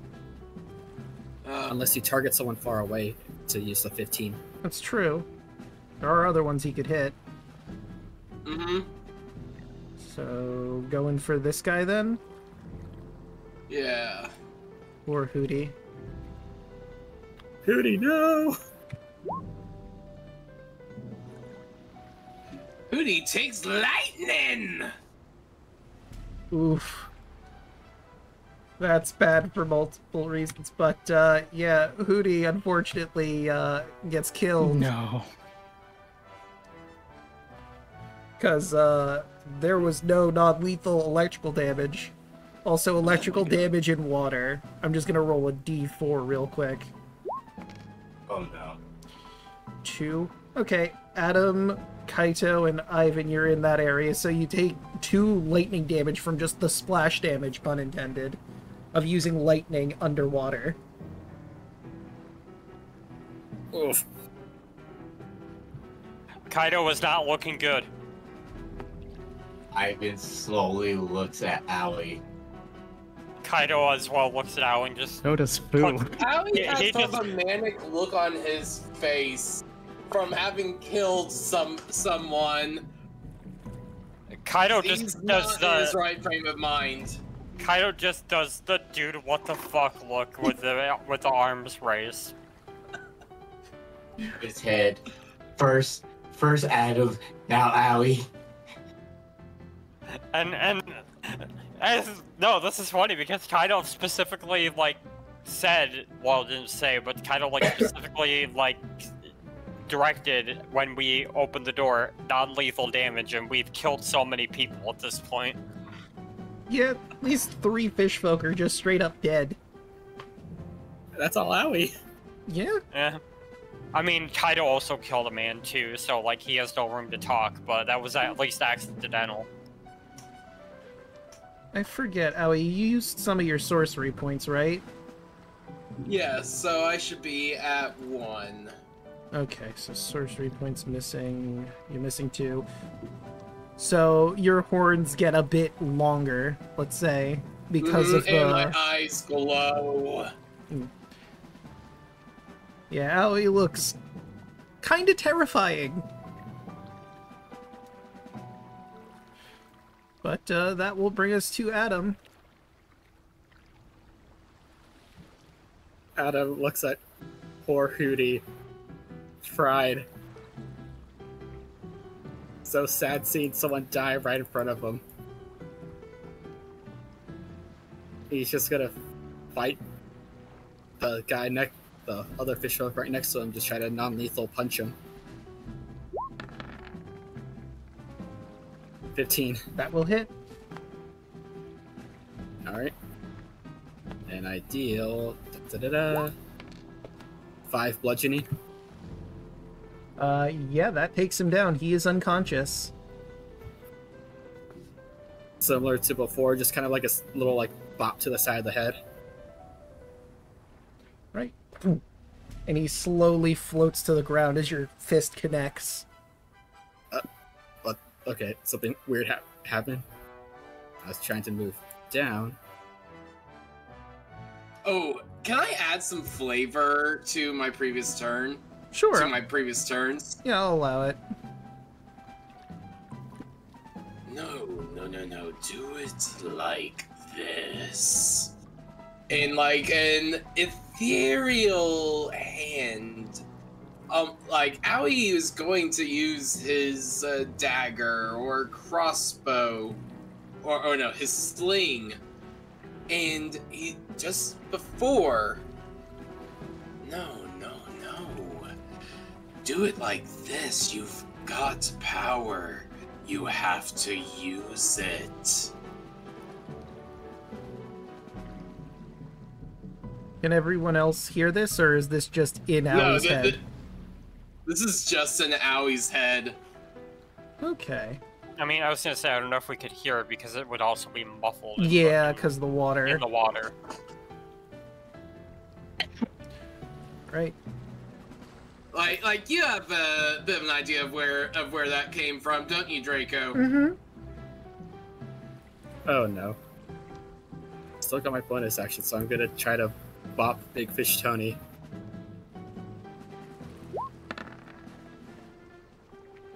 Soft 20. That is gonna hit. 8 bludgeoning. And you knock out Big Fish Tony. He's focused on Harold, and you come from behind and just boom, straight to the back of his flat head, and he falls to the ground. Yeah, Adam just does like a roundhouse to the side of this guy's flat head. Before he goes down, Odie, God, I hope you two guys are okay. And then he falls face first on the ground, slowly. Hearing that, Adam does start to tear up, but you can't see it because it's underwater. He's so sad about this. Kaido just looks over at the fishsicle that is Hootie and just kind of like shakes his head a little bit. Right, and that will bring us to Kaido. He's just gonna swim over and assist Aoi and just again, having no idea what the fuck is happening, he's just gonna once again run up with the short sword and just with the palm line just try and just bap this guy right in front of him.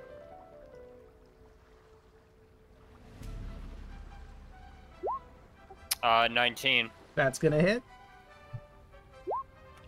So he takes 7 bludgeoning technically, and because I did get hit by that lightning attack and took damage, that's another curse marker, so it's another 1d4. Oh no. Oh my god, and that's another 4. You're Yeah, you knock him the you're trying fuck to out. match my body count. Or at least Kaido's actively not trying to kill people. Yeah. He just looks at his hand and sees that happen again, and he just is like starting to like legitimately look on like disheveled a little bit. Like he's like, if you could hear him under the water, he'd just be like, no, no, no, no, no, no, no. And that's his turn. All right. That'll bring us to Harold. Harold's gonna look at you, Adam, see what's going on, and try to, like, bring a bit of levity. He makes the sideways peace sign, and he's gonna cast Misty Step as a bonus action to port over here, which means it's time to roll. That is a 10, no surge detected. And he used that, and for Misty Step, that was his last level 2 slot. And now that he is right over here, actually no, he'd probably go like right here because he can teleport over there. He pulls out his sledgehammer, and unfortunately it's going to be at disadvantage because a sledgehammer is not a weapon you would use underwater, but a 21 is still going to hit. The sledgehammer hits Jesus the Christ. back of Saber's head, and he just slams him to the ground. I'm trying to remember what series it is, but like he comes down with the hammer, both of his legs in the air because underwater, so he can do that with all of the force he can possibly muster.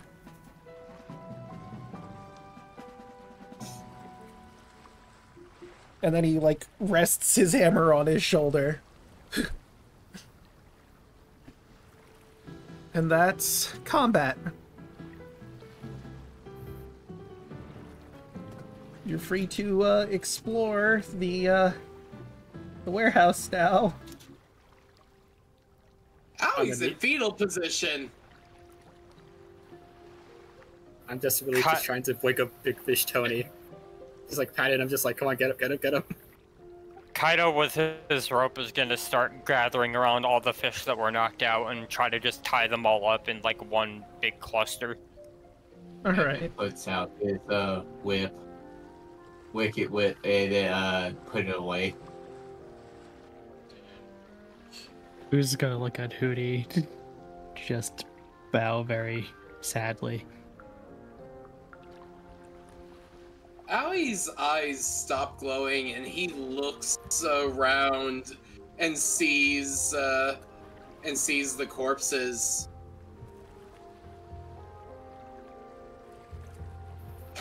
And proceeds to throw up underwater. It floats in front of your face. It's really gross. Ivan walks up to Fu and points towards the dead body and shape the words, "You going to eat that?" We just look at him like, no, why? Thin sheets of ice start to surround him a little bit. He doesn't answer. Ivan slowly tries to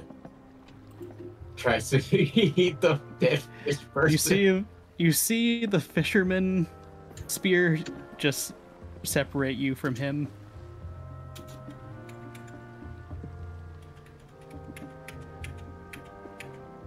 Kaido was kind of right there with him too. Kaido just looks at him, shakes his head, and just is like holding his head like, I've had a hell of a day. I'm a growing boy. Seeing you like try to eat this guy, Adam looks at you and you see the very familiar glow from when you guys launched into the sky. And just like the implication of just like, do not. Ivan pulls out the water gun and reloads it and points it at you. Not again. Adam just looks at you, he just like, it's not that he's just making like a move, just basically just trying to tell you, do not eat these people. But fish sticks are delicious. These are people. These are people. We are not monsters. Ivan looks at himself and then looks back at you. We are not monsters. And I assume after Kaido wrapped everyone around, I'm gonna awaken Big Fish Tony. Alright. He heals for 8 as I like pat him on the face. What? Did we win? He looks around after rousing. Ah, crap. Adam genuinely looks very sad looking at Big Fish Tony. Where's Hootie? I don't see him tied around with us. Are you blocking the remains of Hootie? Or a bit, but it's probably one of those things where like if he like looks a little bit, it's just like Adam's blocking the torso, but you could see the feet of him just like lying down. Shard. Oh yeah, no! And Adam's actively crying as well. Hootie! How could you? He was one of my best friends. I don't care how long it takes. We will get revenge for this. I swear. Kaido just slaps him. Ah! He glares at you. We came down here to find like the stolen like gear and stuff, right? Yep. Yes. Yeah. In the warehouse, you can see.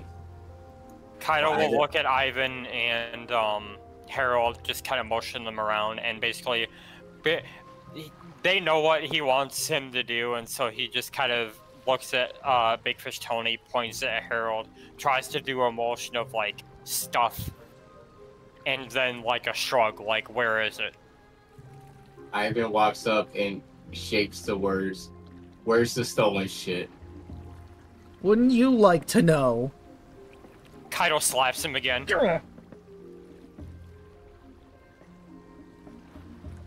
That dynamic has turned. Kaido's kind of in a bad cop mood right now. And then Ivan just shapes where. Allie will thaumaturgy his eyes to glow again. Where are they? Big Fish Tony doesn't say anything, continuing to glare at you, but Cud chimes in. They're over there! They're in the chest! Cud, what? Don't! Look, if we're gonna get out of here, we need to be smart. Ivan shapes, where's the key? He looks at Big Fish Tony, who grumbles something. Ivan will slowly start to engulf him. Fine, it's in my pocket! God! Ivan takes the key and starts walking over to the chest. Right? You unlock it, and sure enough, all of Holly's tools, present and accounted for, pristine.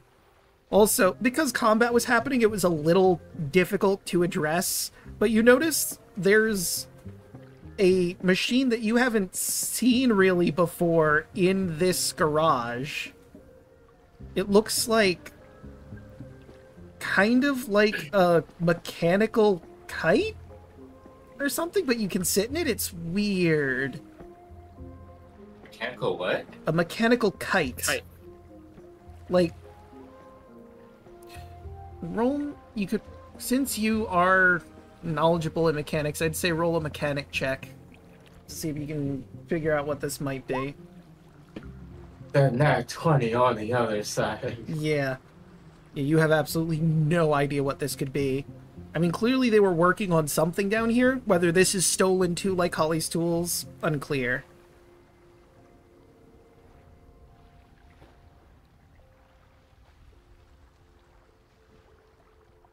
It points to the kite. What is this? As he shaped the words. Let me grab... I need to look up the name of the place. I think it's in... yeah, coastal... oh, no... is it...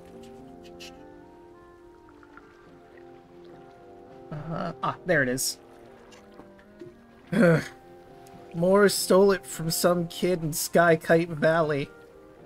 Some sort of fly-in machine. We figured we could present it to Lion Fish King and maybe accept us in. Or Venomous Rex. But I don't know how useful that would be to him, considering he lives in the deeper parts of the shallows. Doesn't quite come up to the surface very often. Still, it'd be a cool thing. Pretty sick. Right? I mean, look at it. Adam will nod, just like in agreement, like it is pretty cool.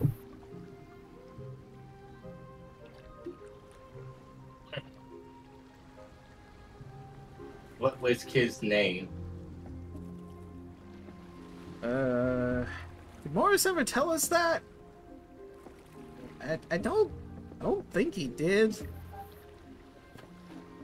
Let's see.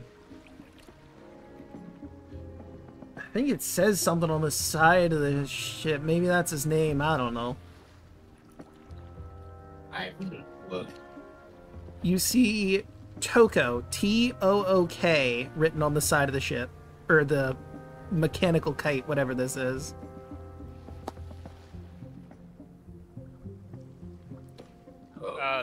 You know, fuck it, Kaido's been around the block or two. You mind if I roll intelligence? Yeah. Yeah. Actually, for you, it would be history. It's mechanics for Ivan, because he is mechanically minded. Come on. It's the same no matter what, so Okay, 12. You know that in Obojima, in the Hotlands, where you currently are, actually, a little ways away, there's a village called... where are you? I know it's in here somewhere. I want to say Skykite. I should have written this in a different document so I'd be able to find it quicker. In the Land of Hot Water, there is a village called Skykite Valley. They like kites. Maybe this has something to do with them? Kaido looks at Ivan. He knows he's obviously like from around here, and looks at Harold and just kind of, with his finger, just like writes in the water Sky Kite Valley with a question mark, and points to the flying machine. I'm gonna have Harold roll. Let's see if he knows. Ah! With a 22, he will nod emphatically. But he can't really communicate very well the information he knows, so he'll point up and then, like, make a motion like he's talking to say, like, he'll explain up on the surface.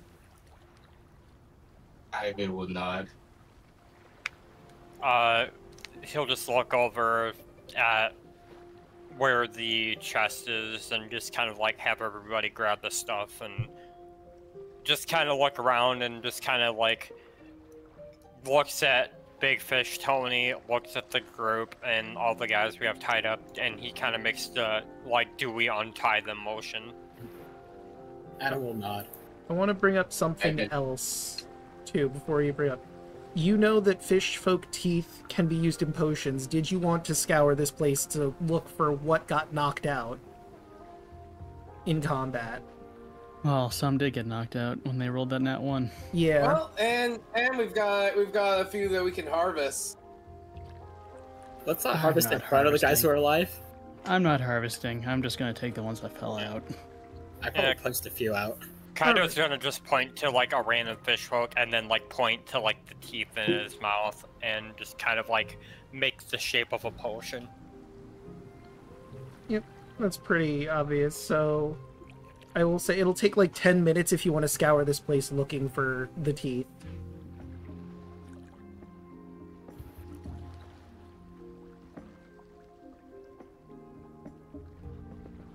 Do you want to spend that time?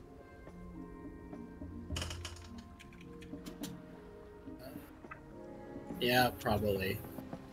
Might as well, it's potion ingredients. Right, so 10 minutes pass, and you manage to locate not only teeth that got knocked out earlier, there's like 4 from that, but 10 fishfolk teeth that were just around the place.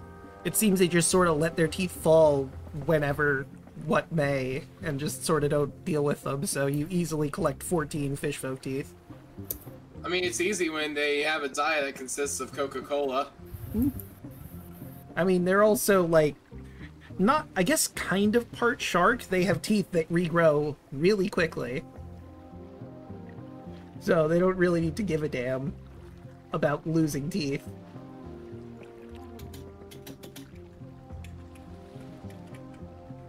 Draco, while everyone's collecting teeth, Adam's gonna pull out a tarp that he has in his pack, and he's just gonna, like, just very carefully and, like, very respectfully just try to, like, wrap up Hootie. I've been watching the prisoners. Howie is rocking back and forth in the fetal position. Be fine. Kaido's just gonna walk up to Aoi and, like, give him a hand, just to, like, kind of help him up and just kind of give him, like, a reassuring nod.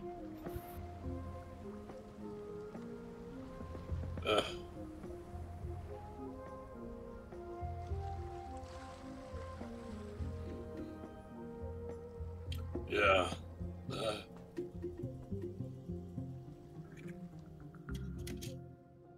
He'll like pat him on the back, but then kind of like, because he's still mad at him for the fucking lightning attack, he'll just give him like a little, like a soft, like, give slap to the back of the head, but with a smirk. Give slap. Just like a, don't fucking do that again. I don't know what came over me. It's like someone else was guiding my hand to this. This'll be much easier. Kaido just raises an eyebrow, but then just kind of does like the hand flick, like forget about it, and just kind of points to the surface, basically saying, "Don't worry about it. We'll We'll worry about it when we get back to the surface. Also, remember, Aoi, you're underwater, so that didn't really get communicated well.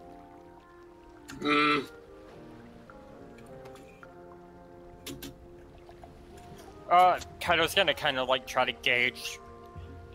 I don't know if sunlight really like pierces down here that well, but he's gonna try to like gauge to see how much time has passed since we've been down here. You came early morning, and you've been wandering around, so I'd say it's probably like afternoon at this point. There is one building you haven't explored here.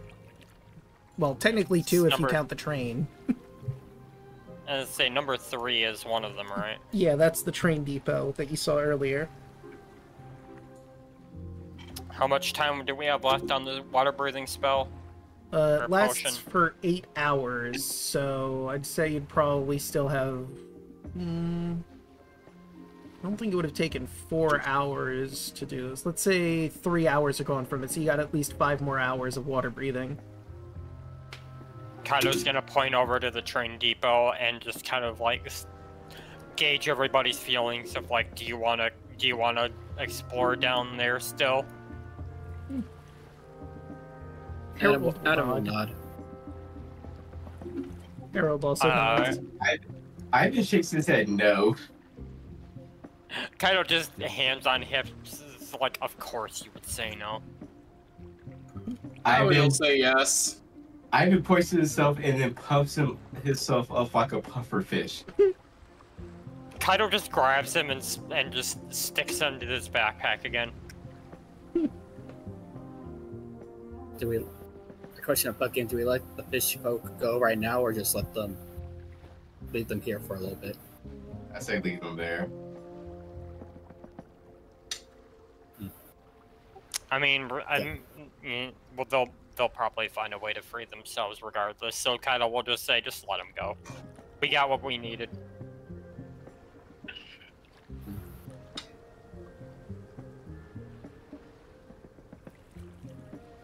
And he'll, with his short sword, he'll just kind of walk over to the ropes and just kind of try and just like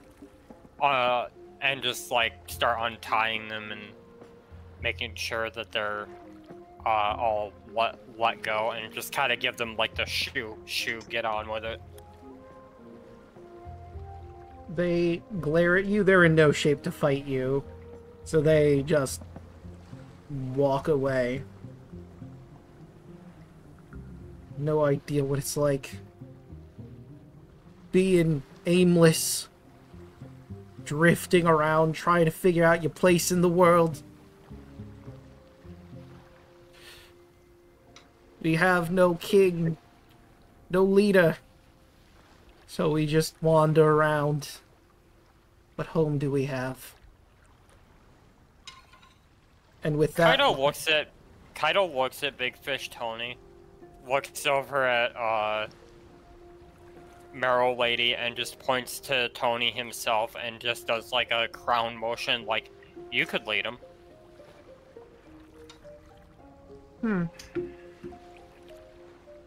Maybe. But I Adam don't know will why make a motion to Big Fish Tony. He's just you're big, you're strong. You look out for the others. Ivan rolls his eyes. Guess that's something to consider. Kaido will just point to his head and like just say, just think about it. I guess. For now, we gotta find somewhere to rest that isn't here, I guess. And they swim out of the warehouse.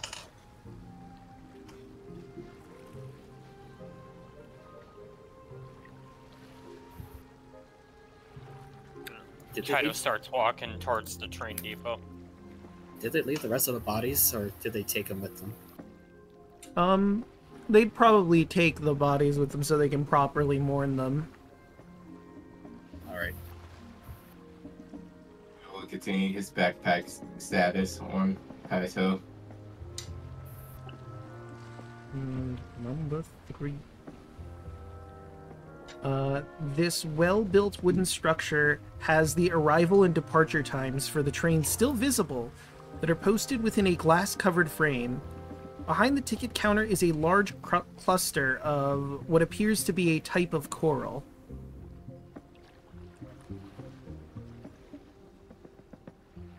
I guess roll a nature check to identify it, possibly. 16. 13. 16. There we go. There you are. Okay, so you know this to be witch eye coral. It's seen as a bad omen by most Obojima fishermen. Some say that a new clump of witch eye coral grows every time a curse is uttered. The witch eye coral can be found after some underwater searching in most parts of the shallows. Could be a potion ingredient. Unclear.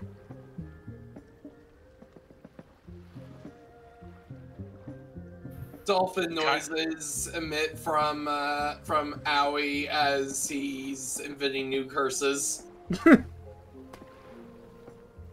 Kaido just looks at the witch coral, just kind of points to it, looks at the party, basically makes like the potion outline with a question mark, and then just says, curse question mark.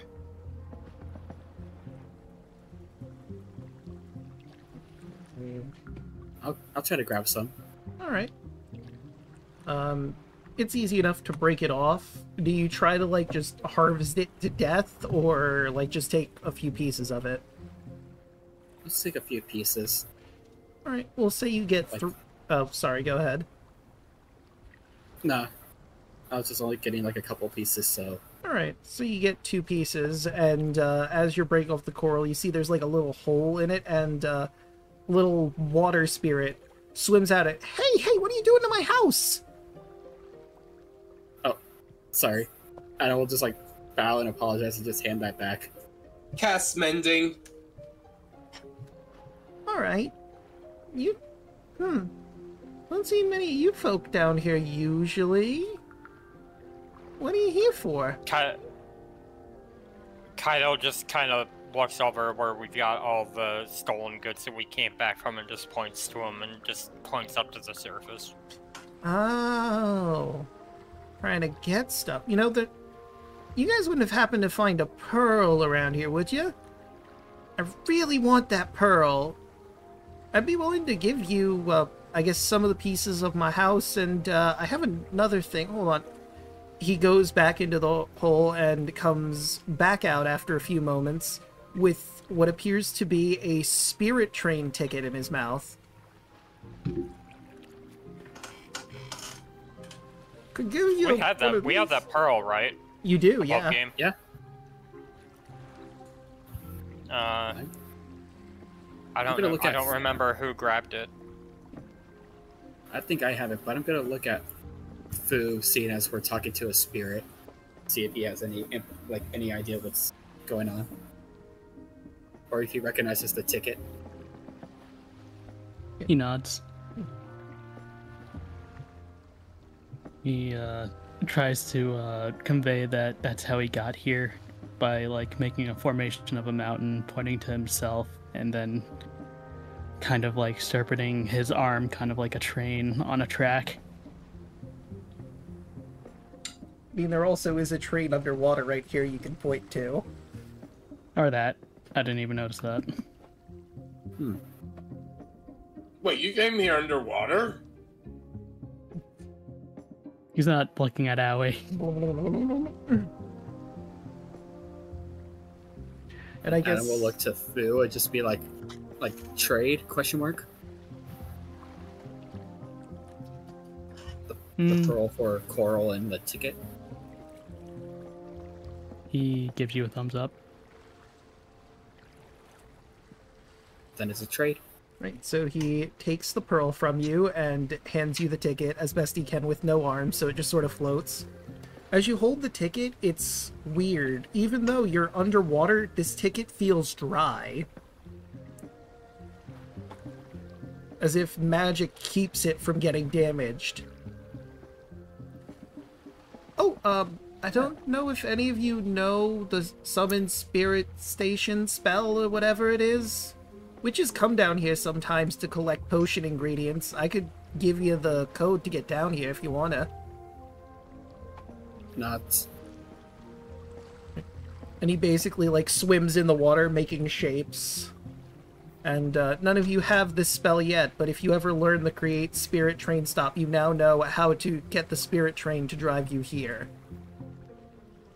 Ivan will slowly pushes himself up against Kaido back as he hears the word witches and potion ingredient.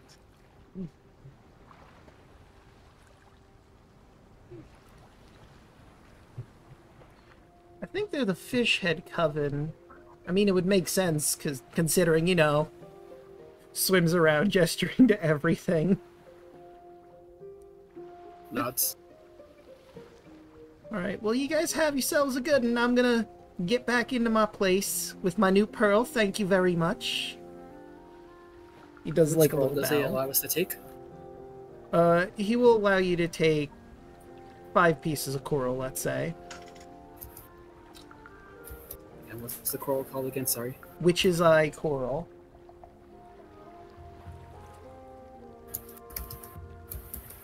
Just adding all that stuff into party notes.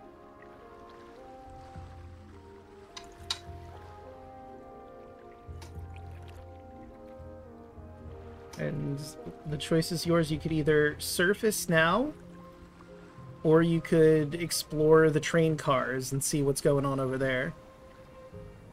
Don't we need to go back and get those mopeds? Yeah, but the only thing you would have to worry about is if the boat that you came here in could handle all of you plus the mopeds. You might need a bigger boat. Plus, we'll probably need a bigger boat just to get the flying machine out of here. Yeah. Yeah. And that's going to be its own project, because, well, Harold will explain once you get above water the intricacies of the spell. I guess Kaido will just start taking a quick peek inside the train cars real quick to see if there's anything in there. From what you can see, there's a bunch of empty seats, but mixed in between all of the seats are a bunch of tangleweed. So you could collect some more tangleweed from the train car if you get in there.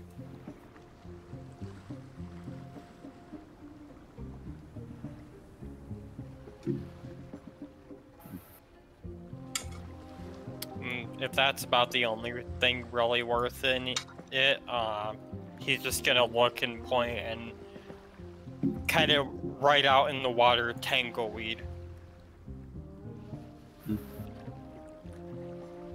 See, we already got it. 5 clumps already in our total stock, so I think that's a good amount. Or do you think we should collect more?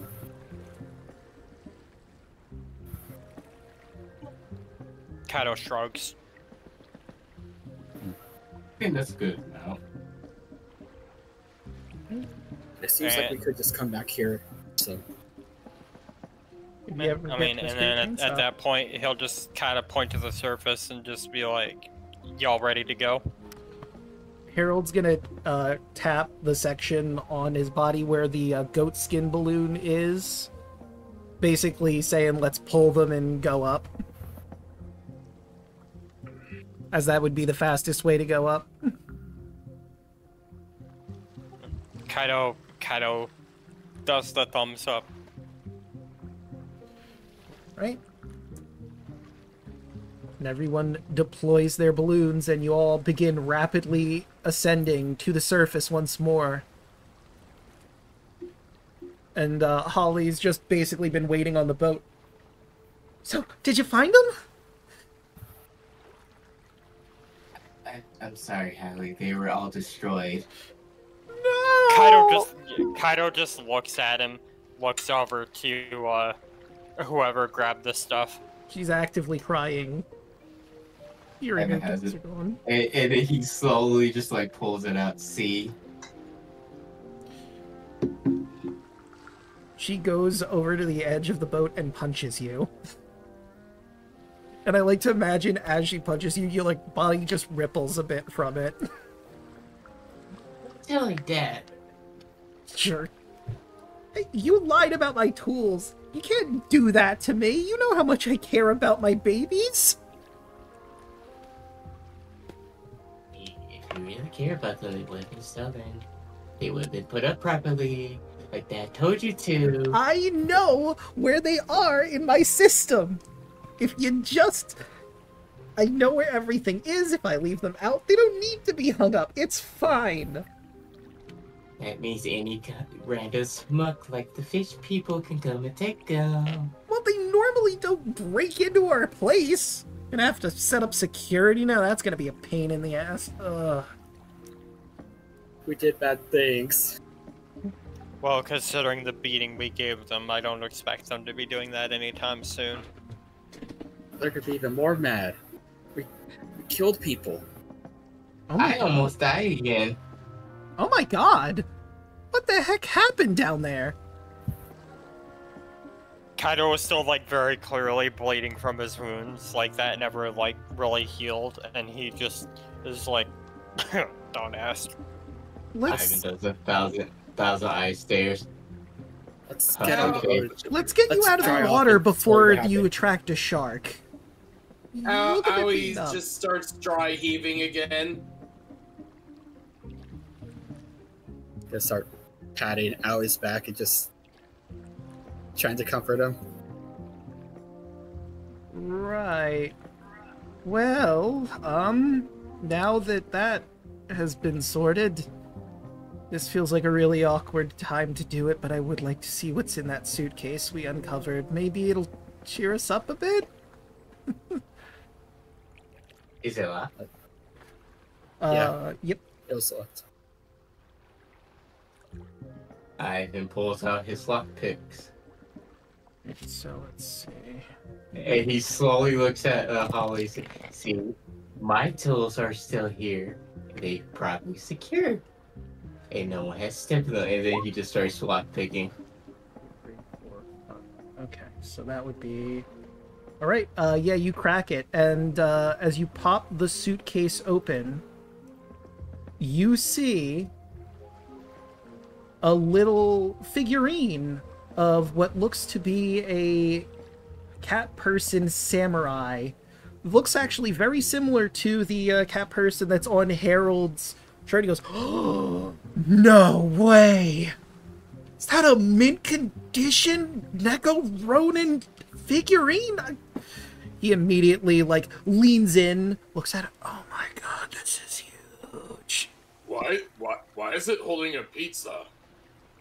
It's I don't know. Maybe that's part of... It shouldn't be in there. Maybe that's a error or something. Do you not know Some Neko kind of Ronin? Samurai pizza cat. Now here it is. On the other part, like next to it, you can see all these like different like attachables you can do. Like there's the spear Oh, okay. with a that hole in makes it. sense. Yeah, so you should be able to. And I will just pop off the pizza. There's like a little hole, and then put like the spear in the hand. See, That's an odd one. interchangeable parts.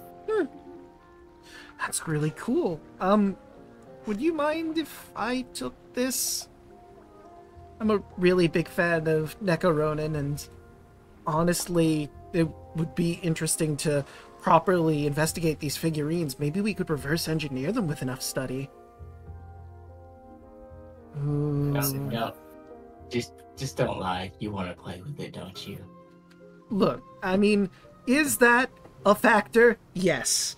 But I have multiple different reasons to be interested in this particular artifact.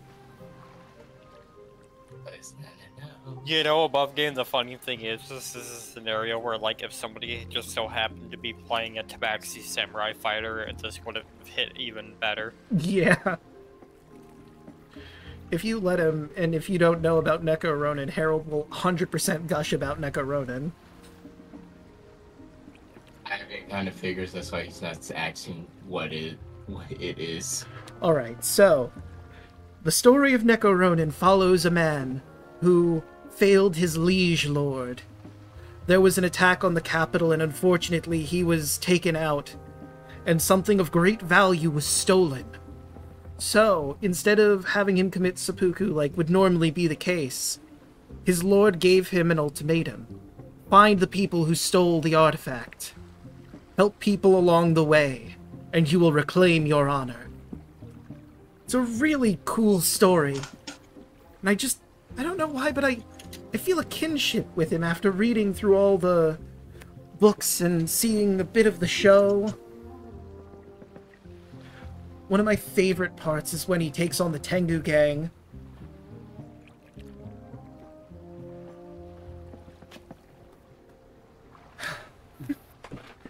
And he just keeps going and going until someone stops him. Ivan slowly tries to wrap his pseudopod around his mouth to make him shut up. No. No. No, let it happen. No. Quiet. No.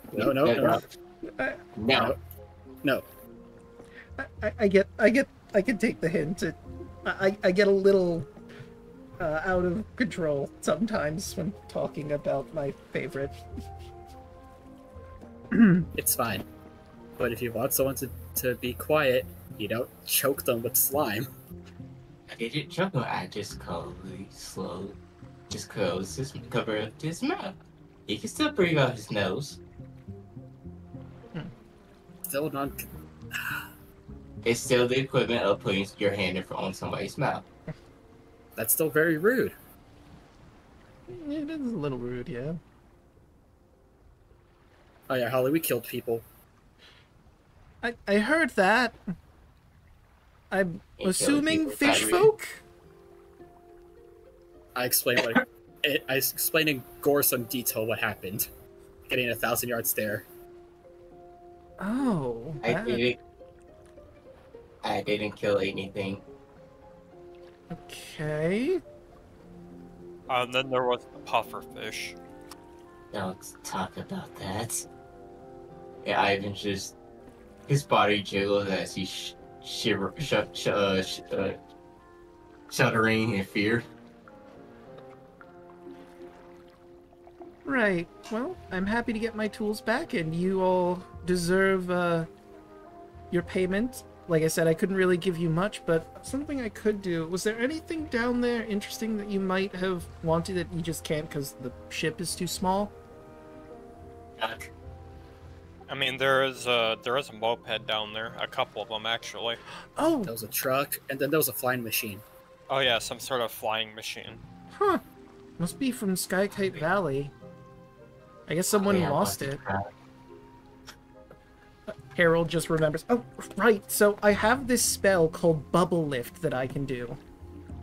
Basically, I could lift up to 500 pounds with it, so I wouldn't be able to pick up the truck or the plane, but the mopeds I could absolutely grab with it. Wait, plane? That's what it's called? Oh, yes. That was the other thing. So, there's this event going on in Skykite Valley at the moment. What was his... Do I have that? Hold on. He digs through his bag for a little bit. Aha! I found it! Okay, so... I know a few things about planes, and I think this is like a kite plane or something like that. But basically, the people currently in Skykite Valley are excited about this new prospect that's going on, and he pulls out this poster. So there's this guy, right, named Rock Rally, and he wants people to start building planes so they can go, like, higher and higher and fly. It's a whole thing. And if you do well in making a flying machine, then you could join his team with your flying machine. Like, they're traditionally known for glider racing in Skykite Valley, but this is a whole thing that's going on right now. And I would wager that plane down there was made by someone who wanted to get Rockwell or Rock Rally's attention. But maybe it, like, crashed and fell in there, or Sounds like the fish folk just stole it. And it crashed in there. We did find the name on the side of that machine, right? Hmm. It was like Toko. Yeah. Oh. Do you think if we go to Sky Kite and try to find this Toko and let them know that their machine is over here, that maybe we can all work together and get it out for them? Maybe. I mean, the goat skin balloons that we have only work for people, but if we could make them big enough or use enough of them, we could probably lift it out. But of course, we would need a bigger boat to hold it on, which I do have. That was the point I was about to get to. Like, we have a ship for getting my father's submarine, the Pontoon, into the water. Like, we have one over by here and one in the south. So realistically, we could potentially get it up onto the ship. It's gonna take some work, though, for sure. Hearing we're gonna need a bigger boat triggers a core memory.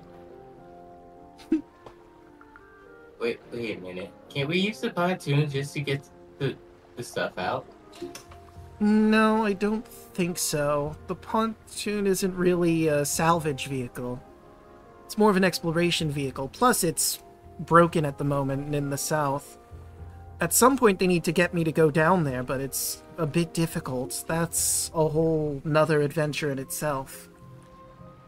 To keep getting your stuff stolen. Hmm? Just keep getting stuff taken. Well, I think you actually broke up a little bit. What was that? Just keep getting your stuff taken. No! Things didn't get taken. Do you not remember? The Pontoon was attacked by the Lionfish King, and it needs to be prepared, because he's always attacking my father. Or our father. Sorry. It's a constant thing, and we need to do the repairs, but with lack of funds that we currently have, and me being all the way up in the north and them being all the way in the south, it's just hard. Do you need an escort to go down south? That could work, actually. That wouldn't be a bad idea. Because if I can get all the way down there, I can start doing repairs on it now that I have my tools. And I'm sure my father would be more than happy to reward you for helping me down there.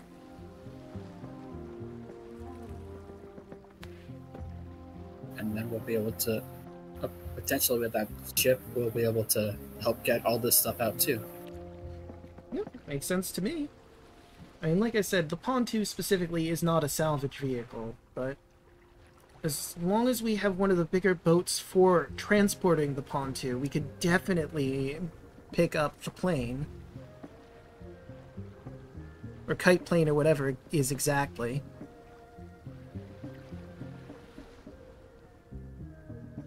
Right. Harold will chime in. Also, I mean, if you guys are willing to indulge me a little bit, I have other things I need to look into. I wouldn't mind... If you wouldn't mind escorting me to those places, that would be pretty cool. The only issue is some of them are in the, Brackwater wetlands, and I don't think... No offense. I don't think any of us are ready to go over in that area yet. On the east side of the island.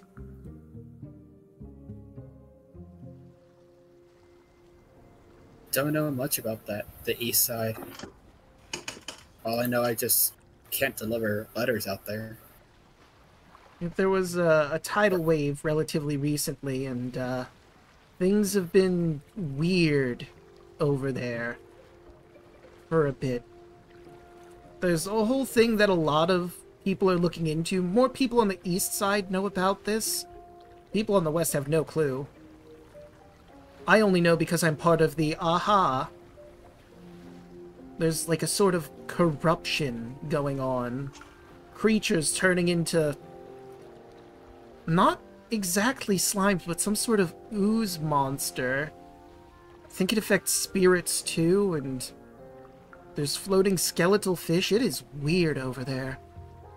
But there's also, I believe there's an airfield over there with other planes, and I'd be interested to take a look at like the original planes from the First Age.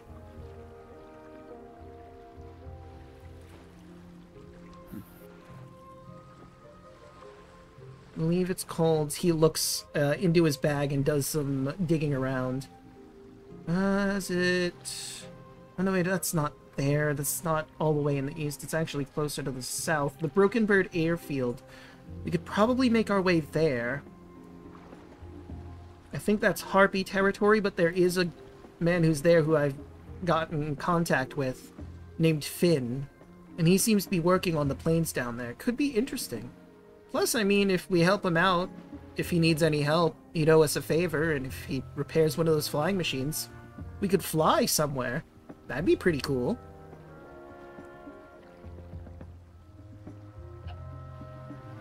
I mean, that also lines up with trying to get this flying machine out too, so... If you don't mind, I guess, coming along with us and helping and waiting for a moment, let's try to get this stuff out, and then we can make our way over there. He wraps his arm around you. I could probably lend a hand or two. I mean, I am working at the moment, doing research and the like, and this is towards that research, so I think it's fine. Worst case scenario, my boss finds out, and I just say this was a required part of the journey. Should probably be fine.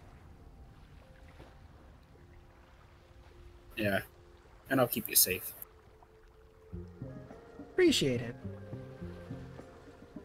I can keep myself safe, but it's really good to know that you're also there. Adam will look to the rest of the party. So do you guys want to, I guess, help out? Help out Holly?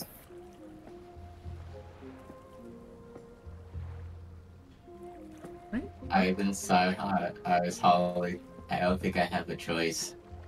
Correct, you don't. Howie just silently, mechanically gets up and goes to help.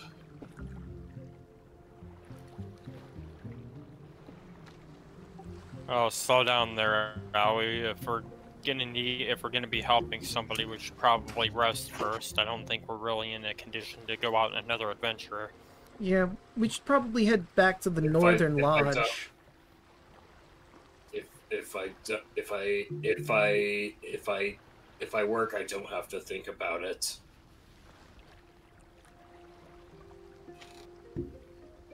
Here, give me your mind off of things, Owie. When we get back to the lodge, you can help me prep a meal.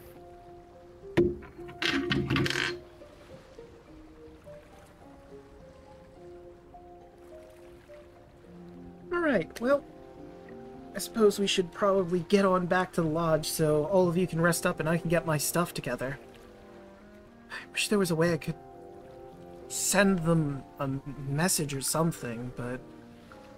I mean, if I head on over there with my stuff, I'm sure they'll be happy to see me.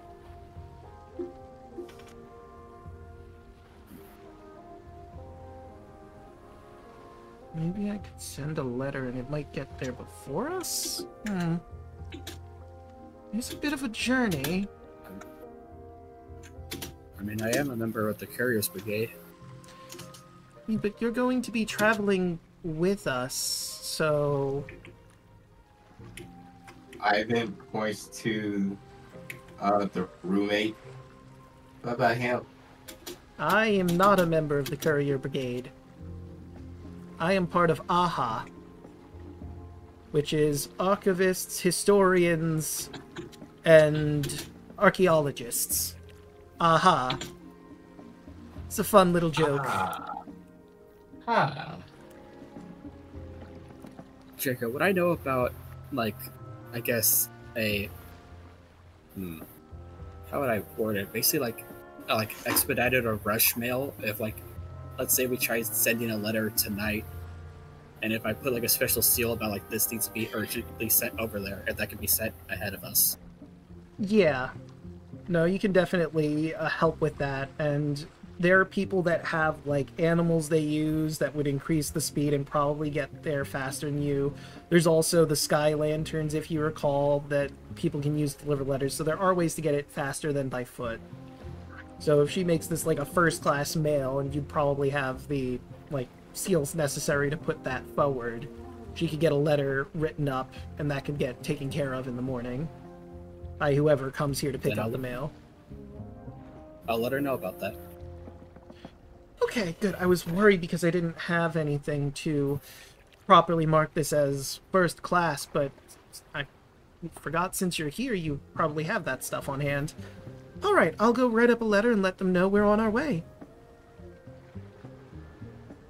And I'll put that in the mailbox and we'll see what happens. But we should definitely get some rest. Yeah, we all need it.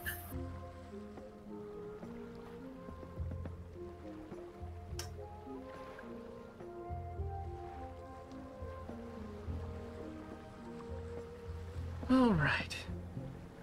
We can probably... I mean, we don't have, like, rooms, but, I mean, if you don't mind sleeping on the workshop floor with, like, sleeping bags and the like, we could do that.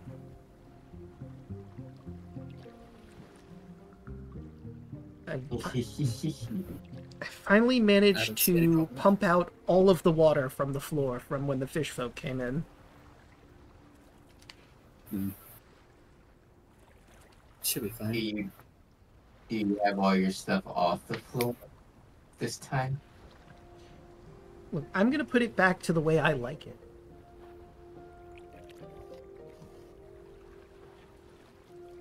I guess I couldn't... Got it. Yes, I am. I mean, yes. A hot mess. You said it, not me. Okay, I'm aware. I know what I'm about.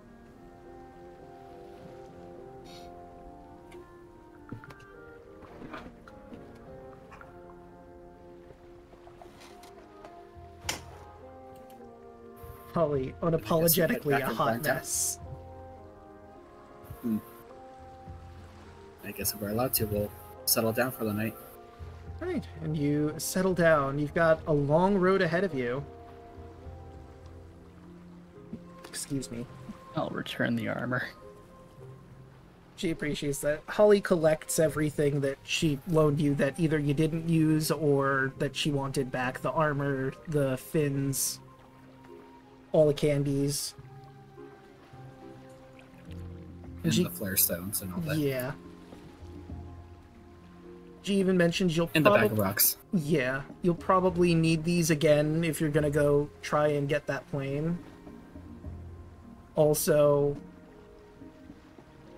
she's gonna probably wonder out loud if you're gonna go try and find this Toko and Sky-Kite first before you get the plane, or do you want to help her go down to the south, get everything sorted, and then get him and get this guy up to speed?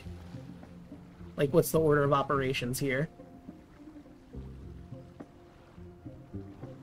Above game, I'm thinking if we go down south to get that all started, so when they pull the plane out from the water and start working on it, because that's going to take time for them to like help repair and fish it out. While that's happening, we can go to Sky-Kite, find the guy, and tell him, "Oh, we found it. It's already out of the water. We're trying to get it working." Okay, so that's my logic. But if anyone else has any ideas, like the pontoon can't grab. Like, the plane is not big enough to store a plane on it, but they do have a boat. They could do that. Holly also needs to go down there to repair the pontoon. Yeah, because they need the pontoon to get the boat, so that's what I'm thinking. Like, we repair the pontoon so they can get the boat, so we can get the plane. No, I see the confusion here. They don't need the pontoon to get the boat. The pontoon is just Captain Clintock's submarine that he explores the shallows with. but they have a boat to transport the pontoon out. Because it's a submarine, they need a ship to properly lower it down into the water. It's not like the biggest submarine, but it is a submarine that can hold a decent amount of people in it. So what he's trying to say is they can use a boat to pull the plane out of the water, but we still need that boat also to go grab the pontoon after it's fixed. Yeah, like Holly's gonna be fixing the pontoon while she's over there. Because you've brought Holly, Captain Clintock's probably going to be okay with loaning you the ship that he would use to bring his submarine out to help bring the plane out of the water. Then I think that would work, right? So we'll borrow the boat. So the idea is we go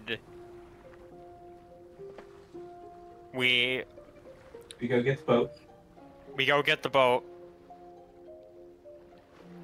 Pull the stuff out, and then go tell him that we got the boat. We got the plane out. Yeah.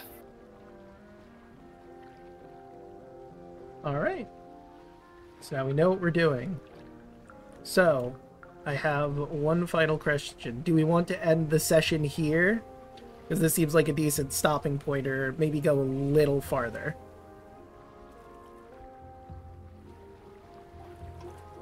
Get the rest in and then probably call it. Yeah. Alright then.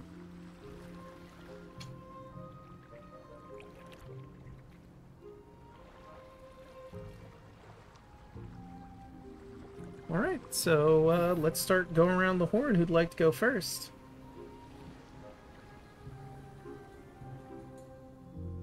Hi, I'm Cryptic. You can find me at twitch.tv/cryptic_Cyogen. And Saturdays I'll be running World Domination Wrestling. Howie killed some guys. We did.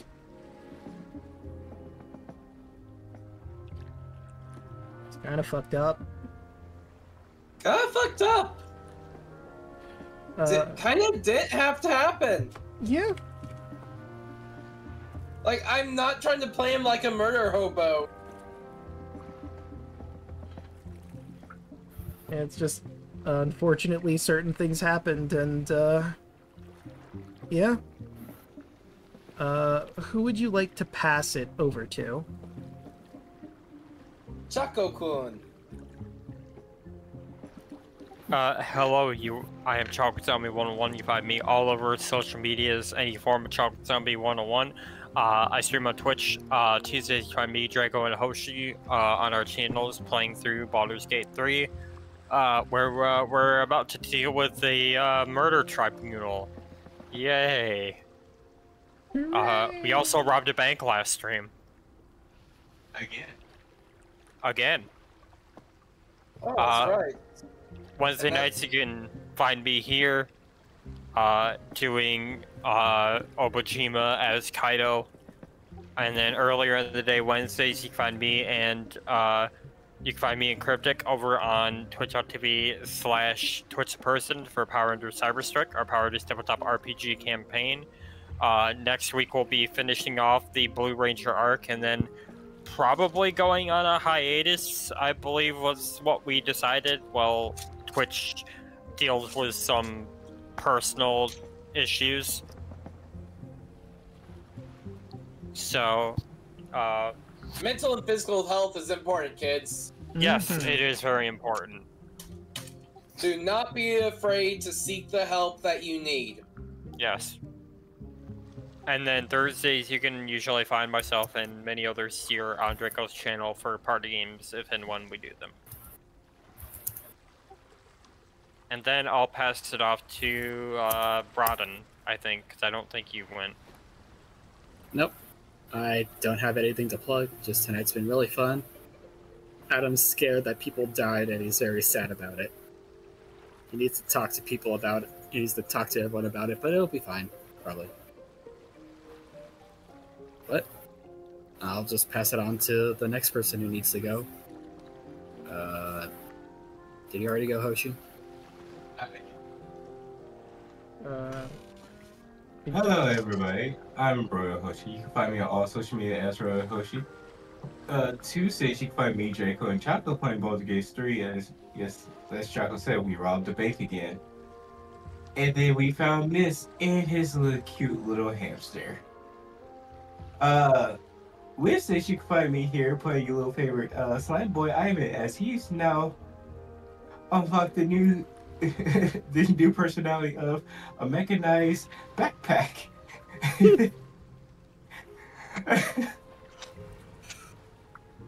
Man, if Ivan had been in the last campaign, you'd have been the clank to my ratchet. Right. It's true. Boo, listen to Boo. Boo is very wise.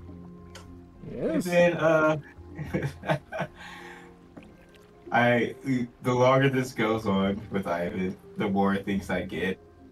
Him acting as a backpack will be more viable for me for not getting hurt. I do love the fact that Ivan was basically a sniper for a little bit there. That was great. And Friday, you can find me on my channel as I go through Digimon Story Time Stranger. As I got the pre-order for it, so I'm just waiting for it to come out. And I am super excited for it. Diggy, man. Digital monsters. Look, if I don't get Bayazumon by the time I get to the second arc or second chapter or third chapter, I will be so upset.